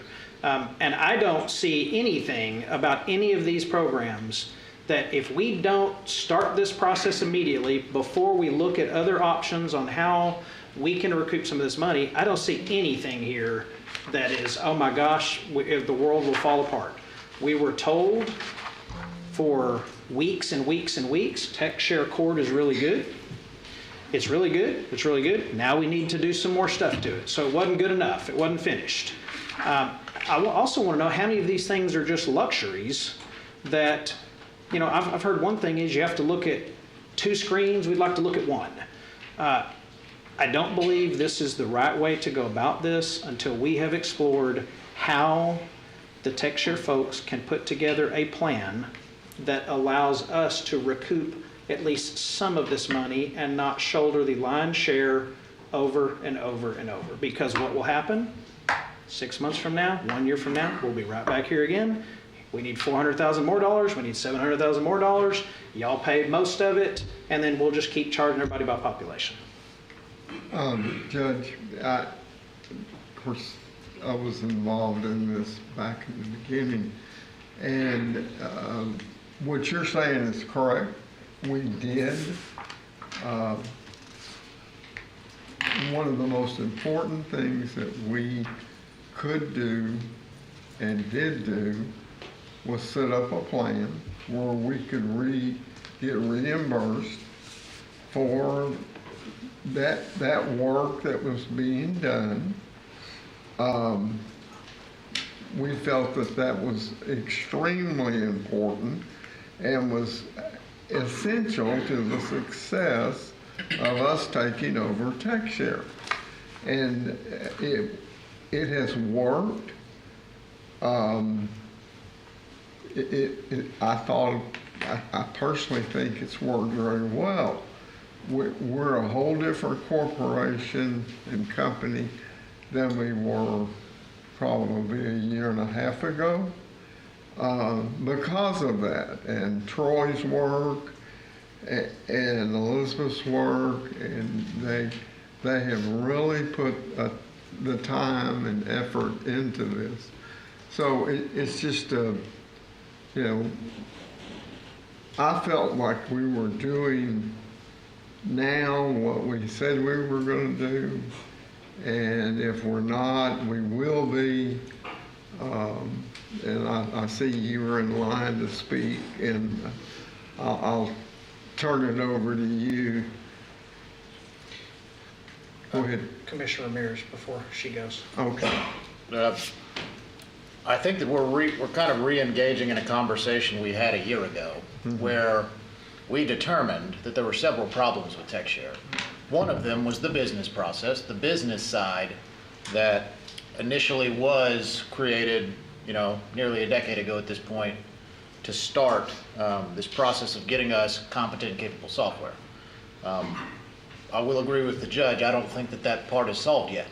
I think there are still ways that we have to engage with TechShare to make sure that the business side of that is beneficial to Tarrant County, since we are bearing the lion's share of the cost here. I will say the one different part, though, is on the secondary piece, implementation and development here. Andre Mendez has been an incredible IT director for us. I think one of the best in the nation from what I can gather. And so I lean heavily upon his opinion of the software and lean heavily upon his opinion of what else is out there. Because I've asked the same question Commissioner Simmons has. So what's out there? What's the cost comparison? Is this the most efficient and effective thing to do. And so I listen to Andre when he provides those recommendations. I'm not opposed to hitting the pause button to figure out what they want to do on business process before we do it, if nothing is critical. But otherwise, I mean, I support his recommendations as far as Tarrant County's operations go, because to me, this is software or patches or fixes or improvements that we would pay for even if we had a third-party vendor. So if we had a third-party vendor and we needed additional patch, all of these items would be on the list. So I want to make sure I don't conflate the two issues, but that we also take seriously the point that we have to fix the other side of it. The business side of TechShare needs to get much better and much more favorable to Tarrant County. So before you speak, I too have complete total faith in Andre. Think he was a phenomenal hire. You're doing a great job. It's a phenomenal hire. And I have confidence in the TechShare people that they know what they're doing and how to do it when it comes to building software and having a program run well. Remind me of what our budget is for M&O that we just approved. Was it 2.1 million? No, I believe it was around 1.5 million. 1.5 million. 250,000 lower than it was the previous year. Okay, so the request was 2.7 million. Correct, originally. Then at some point we knocked it down to 2.1, and then the final approval was 1.5 or 6. Correct. Okay. 1.5. So maintenance and operation, I don't know why if we're paying that, we would pay an additional $491,640 for maintenance and operation. These are changes. These are not bug fixes. These are, we're going to change this program and add this feature and this feature and that feature and this feature and that feature. My comments earlier do not in any way reflect a lack of confidence in Andre or their ability to build a good program. Commissioner Simmons and I may disagree on this part a little bit. I think it is a good program. I think they've done well with it. My sole source of contention is I'm not aware of anything that if we don't do it now, it creates chaos. And I strongly urge our court members to let Chandler, Andre, TechShare folks go to the drawing board, look at what we can do to recoup more of this money and not keep taking on the lion's share of all these things. And when you get up to speak, what I would ask you to address, if you have this answer, is when will we get the $491,640 back? How long will it take? What do you expect us to recoup from that number in, let's say, the next 5 years? Hey, good morning. Pleasure to be here with you all. Push it. Bring this down so you can hear me. I did want to make one correction. We actually do have a model that returns funds to the county every year. The SAS model, for those participants that are not stakeholders, okay, they pay a fee that's on top of their actual fee for service that then is returned to the stakeholder counties. All right, so there is a return model already built in for SAS. We know that. It just doesn't come anywhere near recouping our costs. What we did this year, which is a little bit different than I think what's happened in the past, is we separated operations out completely. Don't commingle, don't try to, add additional development or enhancements to the system. It's really just new development is what it is. Let's see what it takes for us to operate. And then let's see how we can make sure that our stakeholder counties get what they need and get a return on what they're putting into the system. I'll use an example like juvenile.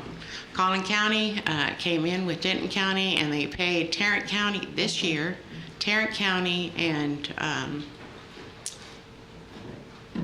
Denton. Thank you. I'm like, here's my other one. You guys split that return and it was about $150,000. Now, I get it. That you got more of it, obviously, because your population is higher. In comparison to what we've maybe spent over the years, how does that measure up, right? But I think we can only return your money if we can grow the participation within the program itself, which we are doing. We have 5 new counties this year. And then we continue to market the system out there for those agencies that are, interested. And we do know we have it. But, this court stepped in, made some changes, and there's a lot more confidence that I think will build that forward. Can I tell you how many years it's going to take? No.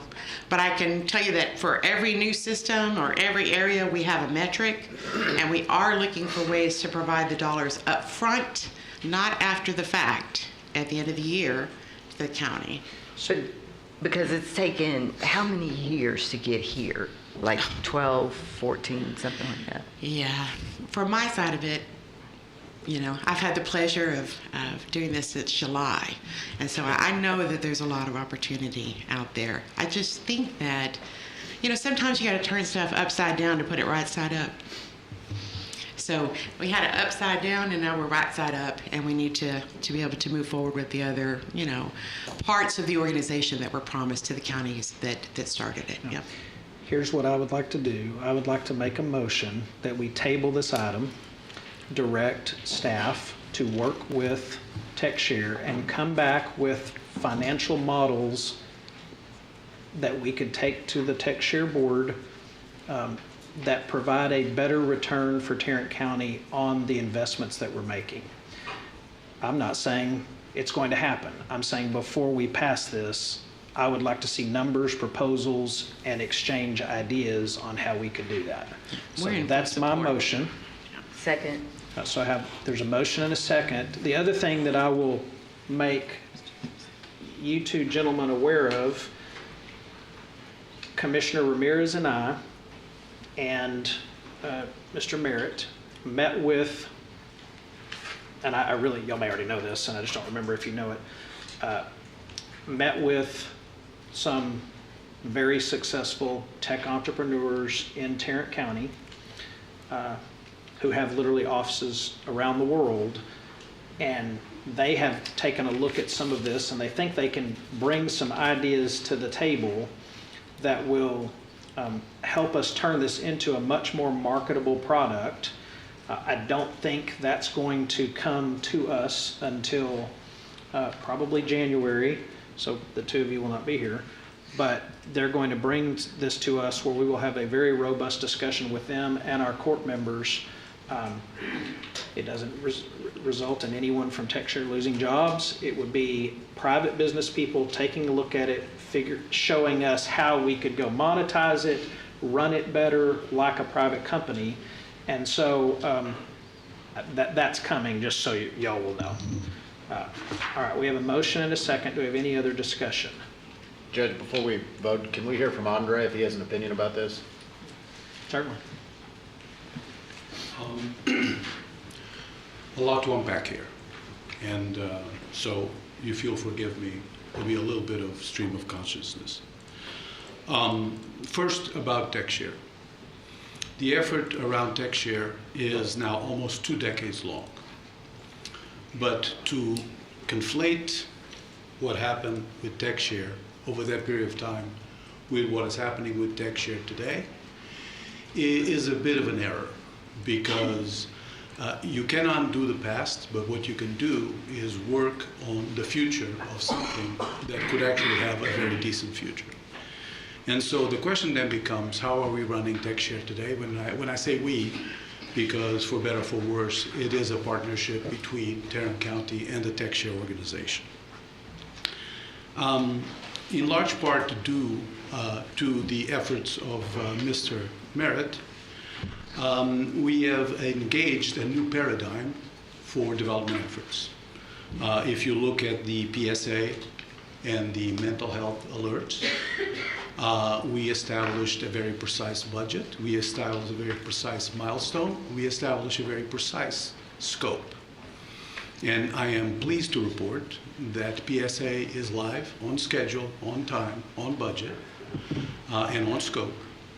And that the mental health alerts will be going into production this Friday, on budget, on time, and on scope. And so those are very significant milestones. Also due in large part to the work of Mr. Merritt, the reevaluation of the maintenance has resulted in a much fairer proposition for Tarrant County. The price has come down from 1.8 to 1.5, And I fully expect, and I made some projections, that will continue to go down in years to follow by virtue of adoption by other counties of the model and the shared cost incomes from that. The same was true of the development costs associated with this, where through that same effort, we were able to dramatically lower what these would cost because other counties are paying.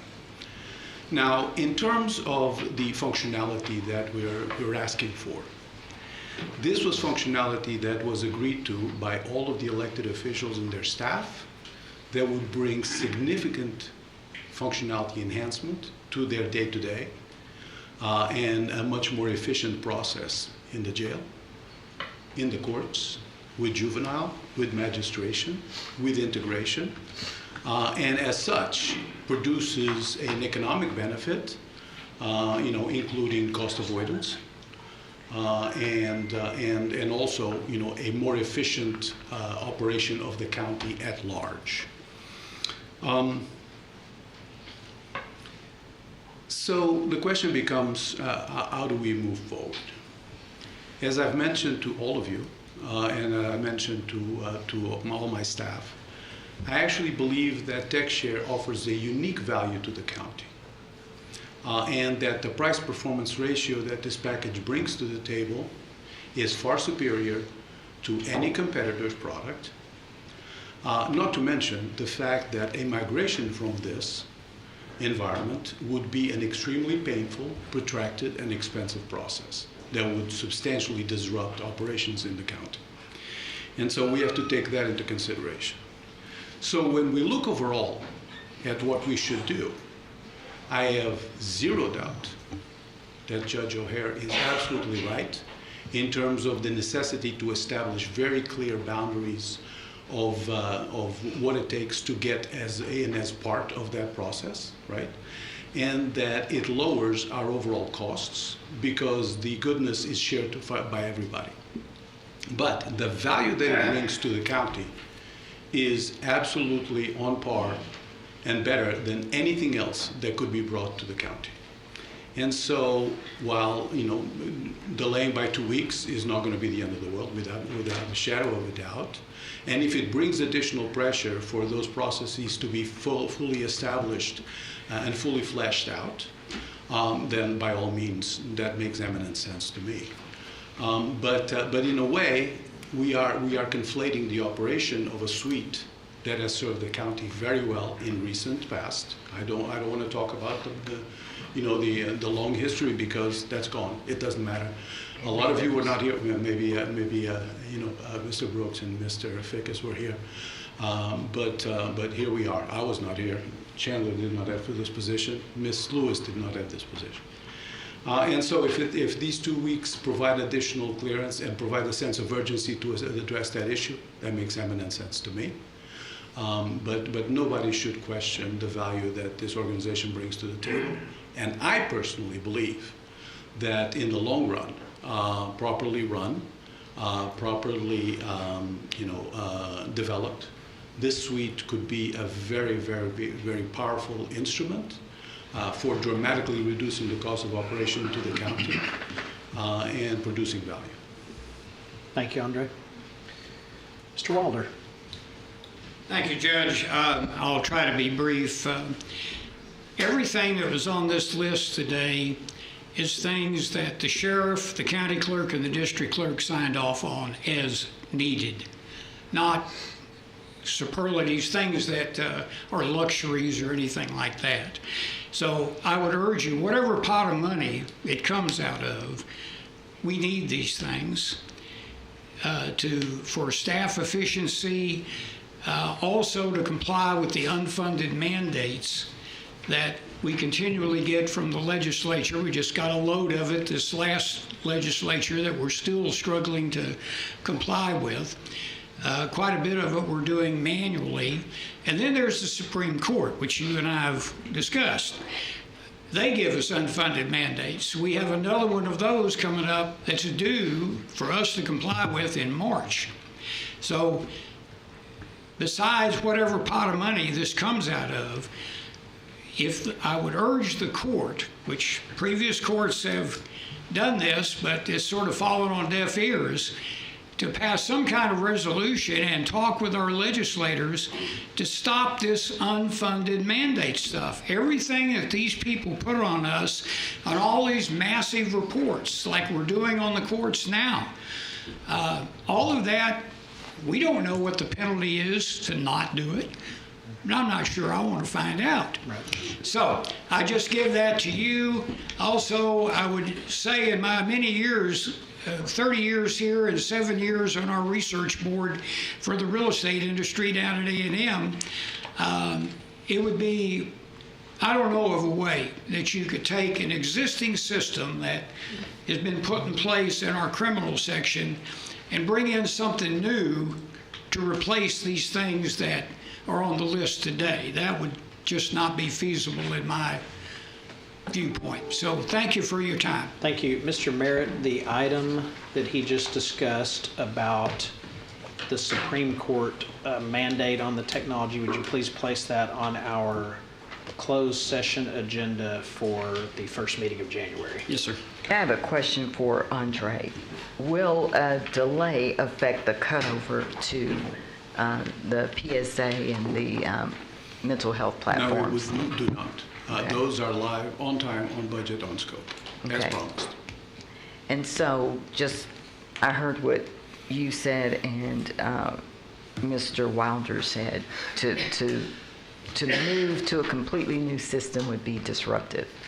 Well, that's what we did when we cut over to TechShare. We moved from to a completely new system. Not advocating for that at the moment, but it is doable. And we can have a desire to not look at history, but history has us in this place where we have spent, or not just the county, but about $65 million has been invested in TechShare Court by this county and other counties. So we have to look at history so we don't repeat it. Absolutely. If I may address that change for a moment. Yes. The previous change was made from a mainframe environment into a modern cloud-based system.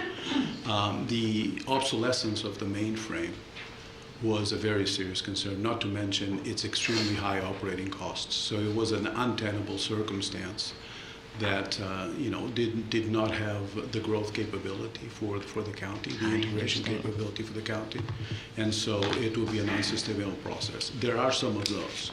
As you might recall, one of the first things I did when I came on board is to suggest that we should take a very close look at our ERP system, SAP, because of its high cost of ownership.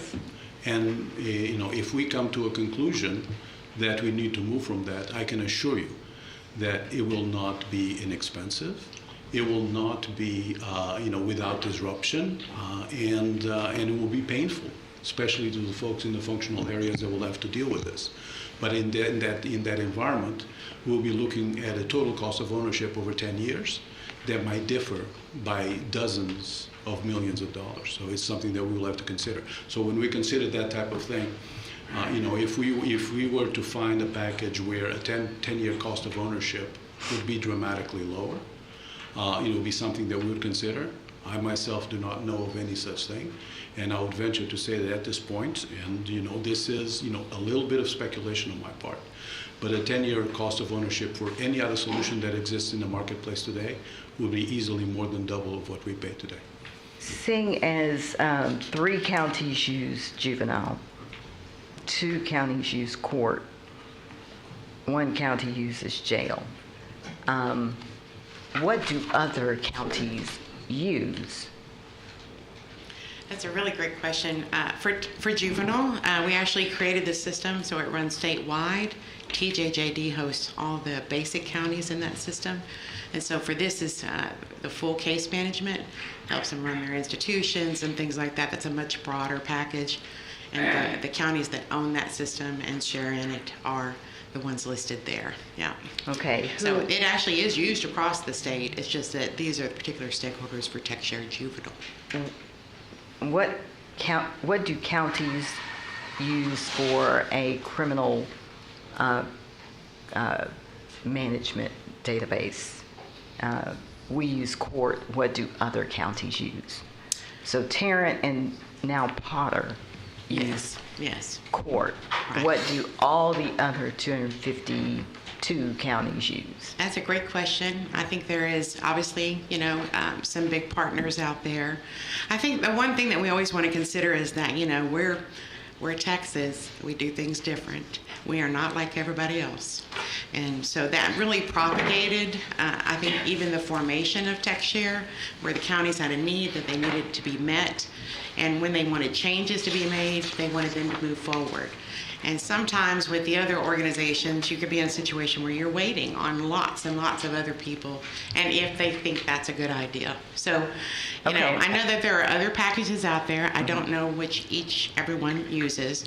I can tell you that there was no way to put TechShare Court, it's the current system, not the other thing, out there until you guys were in a positive spot. So. I'm not going to force you to say competitors' names. So, No, but my point is, how many use prosecutors? 254. Oh, yeah, prosecutors are great. 252 counties use something. Yeah, and there's a variety of them. You're correct. Yeah. Prosecutor, I believe, is our most widely used product. How many counties are using Prosecutor right We now? have 33 counties on Prosecutor in Texas, and then 2 in Illinois. Yeah, and we're actually growing. Those are part of the counties that we're growing this year. Big, major counties that are now allowing that data sharing component, which is so critical to criminal justice. We have to be able to know what's happening in our communities. So. I would like to remind the court the motion is not to reject it and say no. The motion is to table it, to go look at other financial structures that would help us recoup more money, and for the staff to brainstorm and work with TechShare to come up with things that we can look at before approval. So we have a motion, we have a second. Any other discussion on this item? All right, seeing none, cast your vote. All right, it passes 4-1. Thank you for being here. Thank you, Andre. I'm sorry, Judge. May I ask one question? Yes. Was that items 2 through 7? 2 through 7. So I may ask one request. Item 2 is a different type of item. That is not a development enhancement. That is the annual contract for the TechShare agenda software. So that is the M&O agreement. So I would ask that the court consider that one at least. So I will make a motion to reconsider what we just voted on. Second. We have a motion and a second. Please cast your votes or speak. Okay. All right. So we are now reconsidering it all. My prior motion, which I will not restate, is intended for items 3 through 7 only. I reiterate that motion. Second. We have a second on that item. Any discussion on that item, on that motion? All right. Please cast your vote. All right, that passes 4-1. Now I will make a motion to approve item J2. Second. We have a motion and a second on that item. Any discussion there? All right, please cast your vote. All right, it passes unanimously. With that, it is 12:15. We are going to take 12:16. We're going to take a recess and be back at 12:26. We are in recess.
Yeah.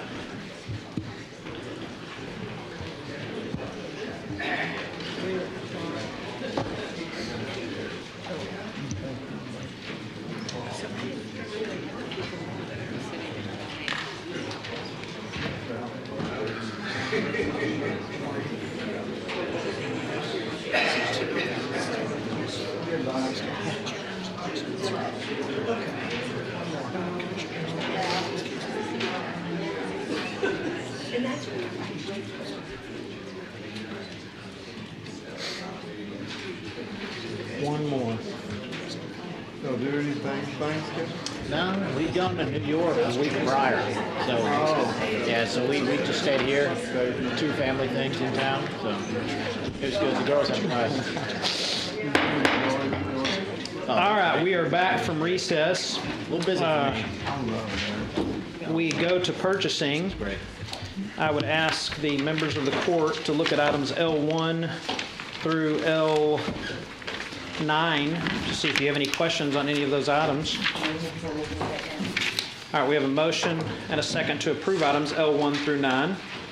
Any discussion or questions on any of them? All right, seeing none, cast your vote. All right, passes unanimously. Brings us to L10. Any questions or comments on any of these? Move for approval. All right, we have a motion to approve and a second. Any discussion on L10? All right, seeing none, please cast your vote. Passes unanimously. Thank you, Melissa. Okay, now we come to transportation, which are the two items that we had the public hearings over. First item is consider establishing a speed limit of 30 miles per hour on Wells Burnett Road in Precinct 4. Move for approval. Second. We have a motion and a second on that item. Any discussion? Please cast your vote. Passes unanimously. And item 2 is consideration of placement of no parking and no standing signs on Floyd Hampton Road, Precinct 1. Move approval. Second. We have a motion, a second on that. Is that, Commissioner Brooks, is that basically addressing that one issue, or is that totally Yes. separate? Yeah, okay. All right, we have a motion and a second on item And O2. anyone else who might Might be. do that, gotcha. All right, motion, a second on item O2. Any other discussion there? All right, please cast your vote. Passes unanimously. And brings us to, from consent, item O6. And 06 is, yeah, I actually pulled that one. Wondered who did that. Have we talked to has anyone talked to any of the neighbors? Were any notices sent out to neighbors? Do we know that the neighbors are okay with this?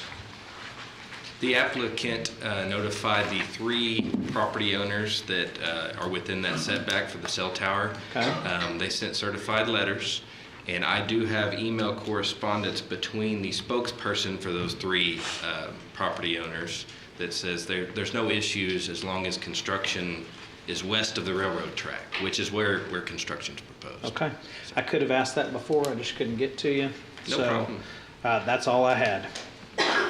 Move approval. We have a motion, a second to approve this item 06. Any discussion? All right, please cast your vote. Passes unanimously. Now brings us to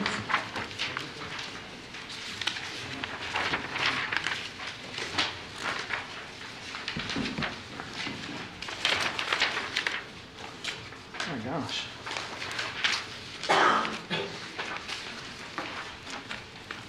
I believe that brings us to Q, which is appointments to various boards and commissions. Do we have any board or commission appointments? I would like to nominate Commissioner Elisa Simmons to serve as a liaison between this Commissioner's Court and both MHMR and JPS Hospital. What does it mean for someone to be a liaison? It means, well, typically this court has appointed 2 liaisons to every agency. I have been the liaison to both of those agencies. What it means is that you pay attention and you bring back to the court items that they might want to take a closer look at. So I will tell you that I will be adamantly opposed to this if the way this happens traditionally or historically in this county is that agency listens to that one commissioner and does stuff that that commissioner wants without it coming before this board.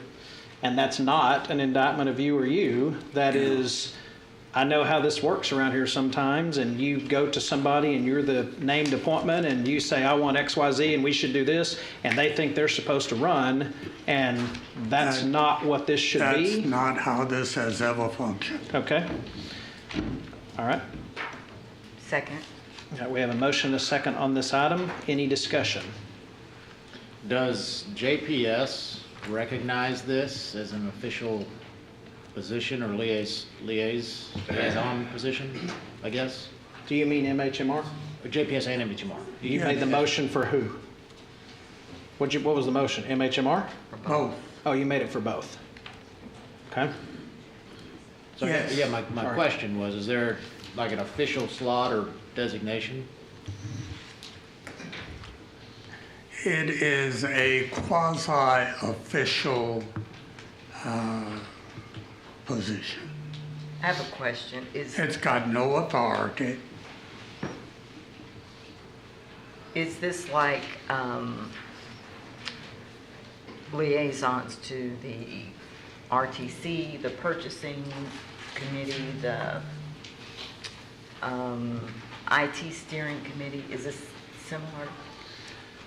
In a way, except that on the RTC and the purchasing committee, those come with a vote.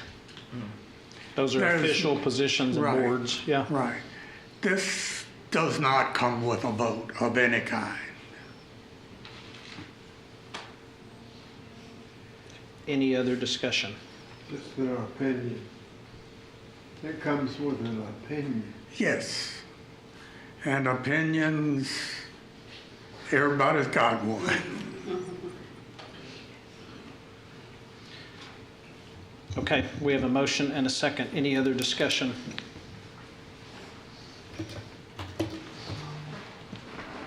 Are all the votes in? All right, fails 3-2, or fails past 2-3. All right, any other appointments to boards or commissions?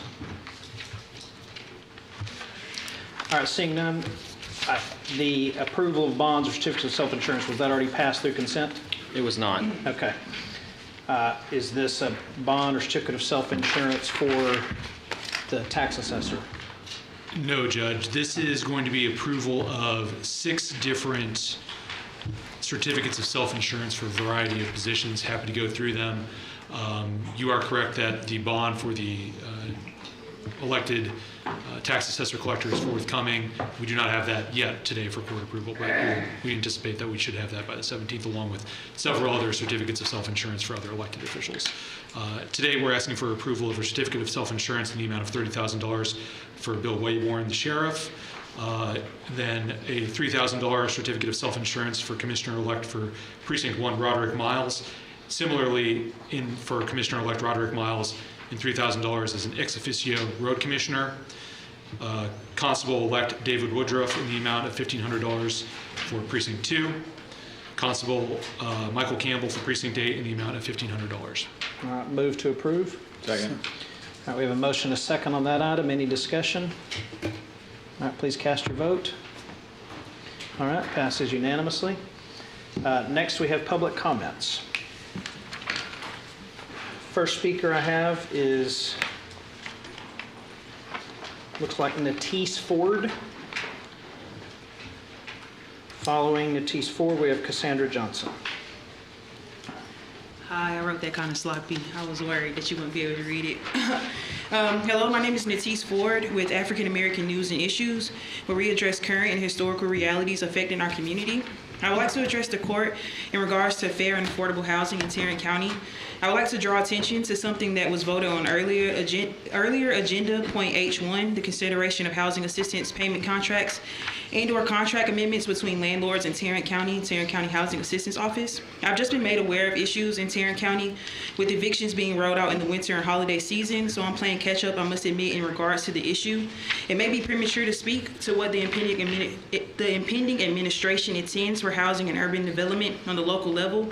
However, I mention this because on page 510, under long-term reform considerations for housing and urban development in the Mandate for Leadership 2025, more commonly known as Project 25, it reads, even today, more than half a century after Congress put enforcement of so-called fair housing in the hands of the HUD bureaucracy, implementation of this policy is muddled by the repeated application of affirmative race-based policies. It begs the question, with potential fair and affordable housing being left in the hands of state and local government, as mentioned in the mandate, as well as local government being allowed to choose what kind of housing they want to see in their communities, what Tarrant County intends to do in the future regarding fair and affordable housing. I was made aware by Pastor Keb Tatum of New Mountain Rose Missionary Baptist Church of a particular case of Andrea Johnson, a Tarrant County resident who received assistance from the county but was refused by her apartment complex to use the assistance, though nowhere in leasing policy it stated that they did not accept such funds. Subsequently receiving 2 verdicts, one in favor of the complex for eviction and another citing a dismissal. Unsure of how to move forward, her and her child's housing weights in the balance after losing her primary source of income due to budget cuts, a situation that many Americans could easily find themselves in.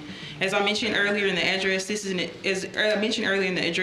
issue that I am just being made aware of. So in an article by Kara News in September of 2023, Commissioner Brooks was quoted as saying, "The fact that we don't have more developers planning affordable housing so that we could have spent more of that money is regrettable." This was a quote in regards to the reallocation of funds from affordable housing, childcare, and public health funding toward an enforcement training center and a private prison, which contract has been thus ended early back in September of this year.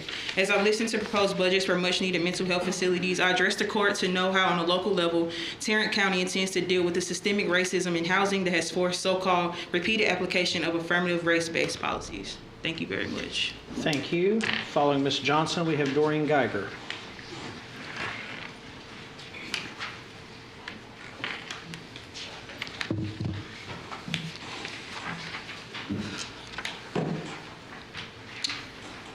Good afternoon, leaders. My name is Cassandra Johnson. I'm a QC specialist for an aviation company. My leaders often tell me that my hard work does not go unnoticed. I met the criteria in October: attendance, attitude, and performance, and received Employee of the Month. My son, Traylon Wormley, had special needs and traumatic brain injury.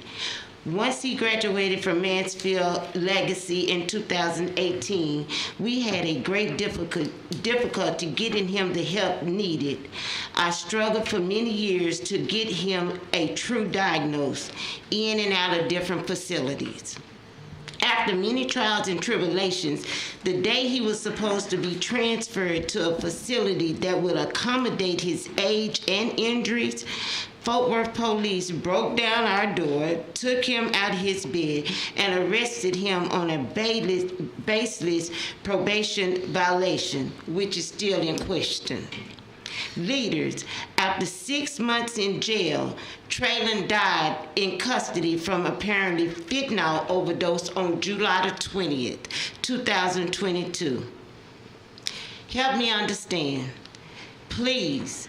How did fentanyl get into a closed custody facility?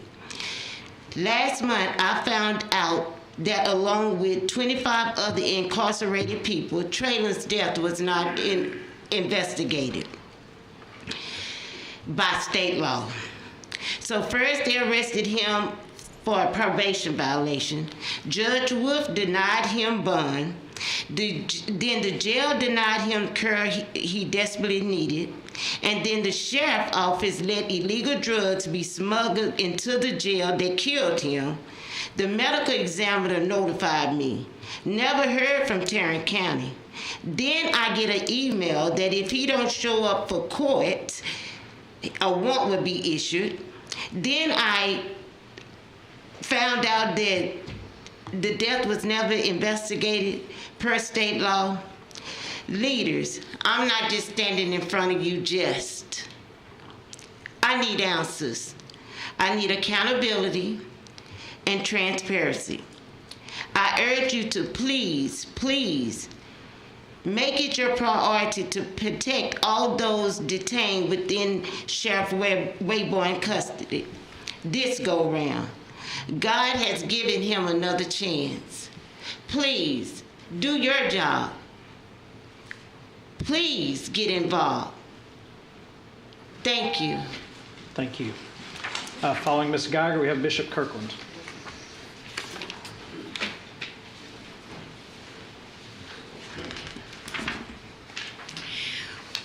The court has spent a lot of time today dealing with the issues in the present and in the past. Many deaths, many lawsuits, so forth. But I think we could benefit from looking forward to things that might prevent some future deaths. Two very simple ones that the Sheriff's Department already has access to.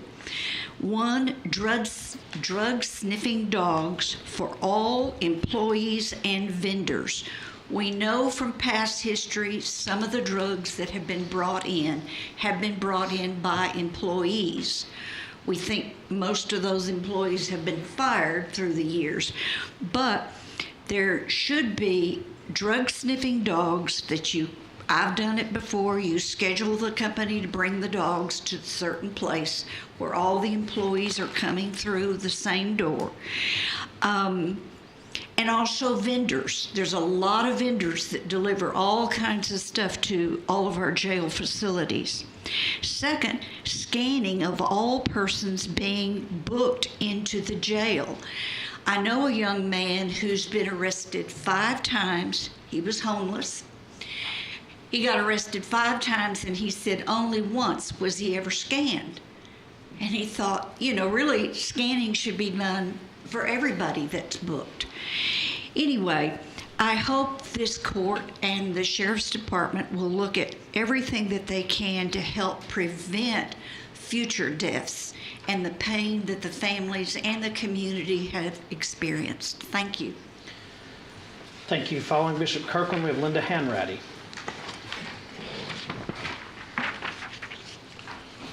Kyle, Felicia, Tyrone, Royce, Robert, Javon, Stephen, Angel, and Kimberly, all they are guilty of is following the elusive disappearing SOP of the jail. Now, each of you will play the part of the puppet. I wish that you all would read Robert Greene's 48 Laws of Power, a 33 Strategies of War that explains most of us exist in a realm that we call tactical hell. As he defined it, tactical hell is the place where we're perpetually reactive. Because Robert says, strategy is a mental process in which one's mind elevates itself above the battlefield instead of being in fray, that you are seeing things from a distance with objectivity and distraction, that you will gain bigger knowledge if you will look at the bigger picture. In other words, I want each of you from this day forward to make a pledge to step back from your partisans, your friendships, your secret fraternities and clubs, and see the big picture for all of our community. Now here we go, spending money. I'm certain that we have already agreed that we're going to write the check, and we've agreed to do so. But with less than 3% of those monies, I could build bridges in West Africa and hire doctors to help people who desperately need them that cannot afford them. The money that we frivolously are wasting, and I don't mean to be disrespectful to Anthony's family when I say frivolously wasting, but they would much rather have their son and not a lawsuit. The plain truth is that Mr. and Mrs. Johnson wants their baby boy that she gave birth to. They want him to have and to hold. These lawsuits we find ourselves in could have been avoided. We've had major issues in that jail, especially since 2017. We come to this horse and pony place, and here we go, hiring lawyers. The real corporate, the real person who's in charge walks around unabated, unchallenged, and won't even face us in this menu. I want to say to Commissioner Brooks, we had a devastating thing that happened in our village a couple of weeks ago. And as usual, you stepped up and you helped that family. And I want to thank God for you, because as you describe yourself as an apple gatherer, I sure hope I get me a gatherer and a shaker, but I'll continue to shake. But Commissioner, thank you for what you did for that family. Thank you. Following Ms. Hanratty, we have Ms. Cox.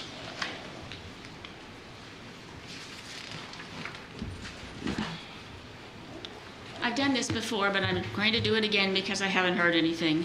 I'm requesting that the autopsy report on Chastity Bonner be finalized and made public.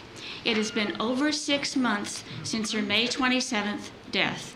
Pursuant to the Sandra Bland Act, an outside investigator is supposed to investigate deaths in the jail. Who is the outside investigator, and why is it taking them so long? Her family and the community at large deserves answers, not delaying tactics to prevent legal action in case there was negligence on the part of the sheriff's office. Without closure, we cannot be assured that additional detainees will not meet the same fate. Thank you. Thank you. Following Ms. Cox, we have Janelle Johnson. Thank you. I am very concerned about the fact that I know that our sheriff really wants to participate in deportation activities fostered mostly by our Governor Greg Abbott. I think that about 30% of the 30,000 students enrolled in the Fort Worth ISD are alleged to be undocumented. The estimate then is that there are something like 75,000 parents of undocumented students. That would be 100,000 people to be rounded up and removed here. The governor has also issued mandates to increase the number of people who would be exposed, because when I renew my driver's license, I now have to take not just my driver's license, but also a passport. They want 2 forms of photo ID to prove you're a citizen. Should you fail to get that, then you will be on the list of people with a driver's license and no citizenship. If you are in an accident and you have to be put into a hospital, they're going to ask you about your citizenship before they let you in. They may not make you answer, but this is ominous and it's threatening. And the optics of it are just awful. I saw an article recently, Rand Paul, who is not a Democrat, Rand Paul objected to using the military to participate in deportation activities. We know that the National Guard from Texas will be heavily involved in these deportation activities. The optics of having local staff, local police, local law enforcement, and statewide National Guard involved in rounding people up to be sent away, whether they have been able to protect their property or their connections to their family or whatever. You're just knock on the door or, whatever. They grab you up, they take you away. That's terrifying.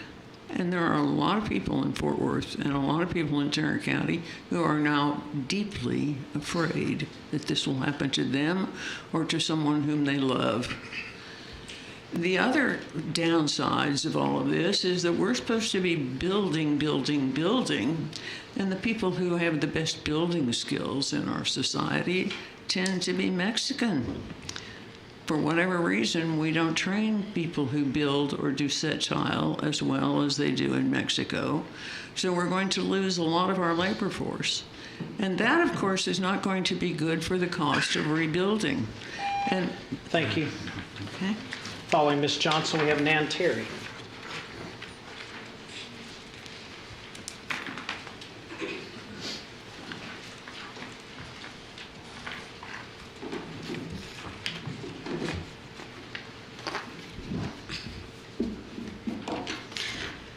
To the residents of Tarrant County, does it truly look like these commissioners are here to create meaningful change?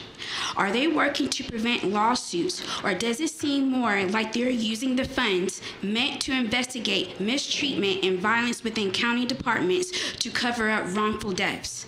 Instead of addressing the root cause of injustice, they funnel money into facilities that do little to serve or uplift our community.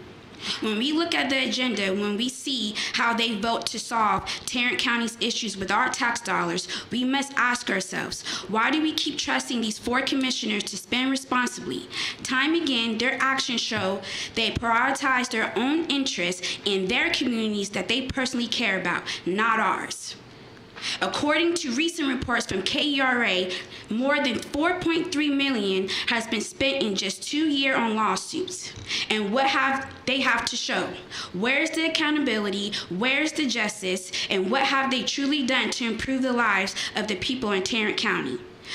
It's time to demand better. It's time to hold them accountable and to ensure that our voices, not their cover-ups, shape the future of Tarrant County. And I also would like to add, what about the families like ours who utilize the non-helpline services, who utilize MHMR and was refused services and it resulted in death? What about our family? No one has addressed that yet. No one has covered that yet. And yet we keep dismissing that. How are you going to tell the residents that you guys are putting up money to these extra services, and yet the family that utilized it is still resulted in death? And yet you want to cover up the video that shows that. You don't want to bring in MHMR, you don't want to bring in JPS here to realize or to talk about what happened with Anthony Johnson. Hasn't happened yet.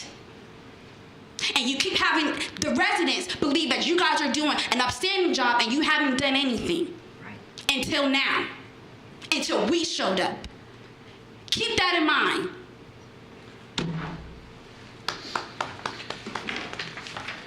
Ms. Terry.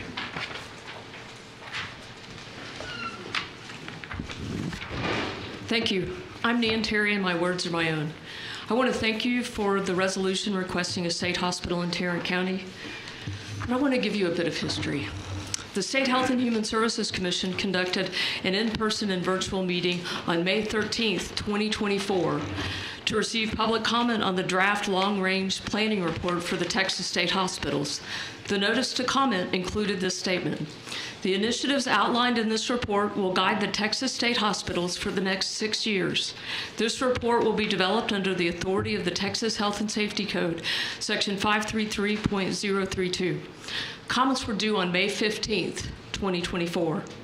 I and others in the audience provided comments on this plan in May of 24. I supported the construction of more beds available for Tarrant County.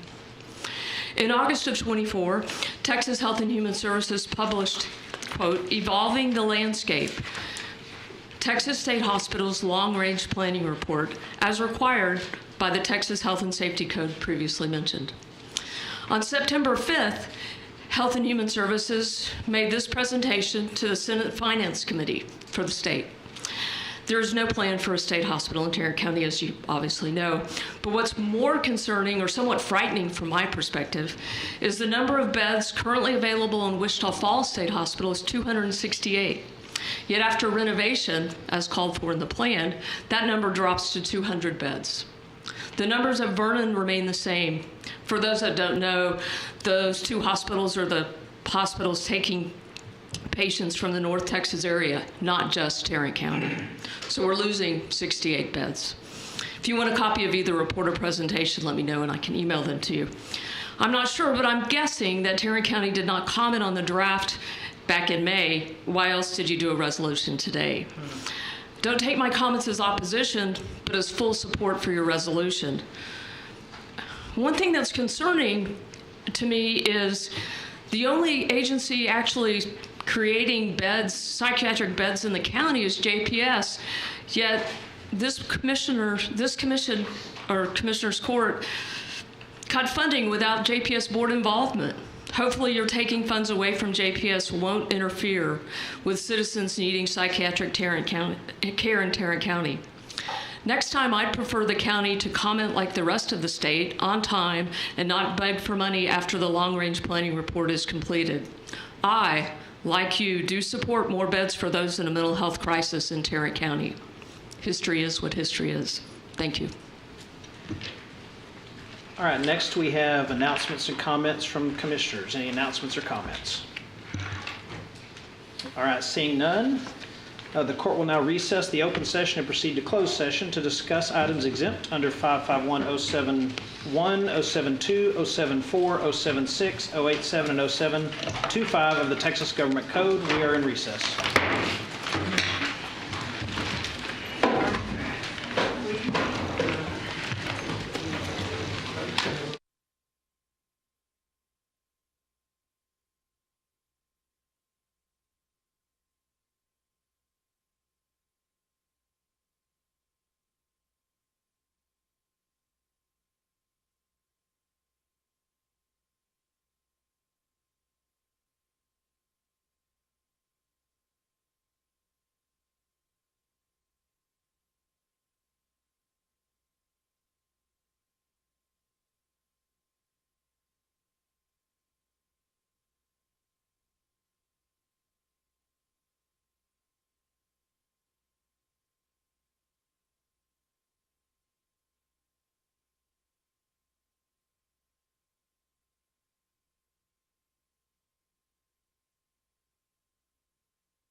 Yeah.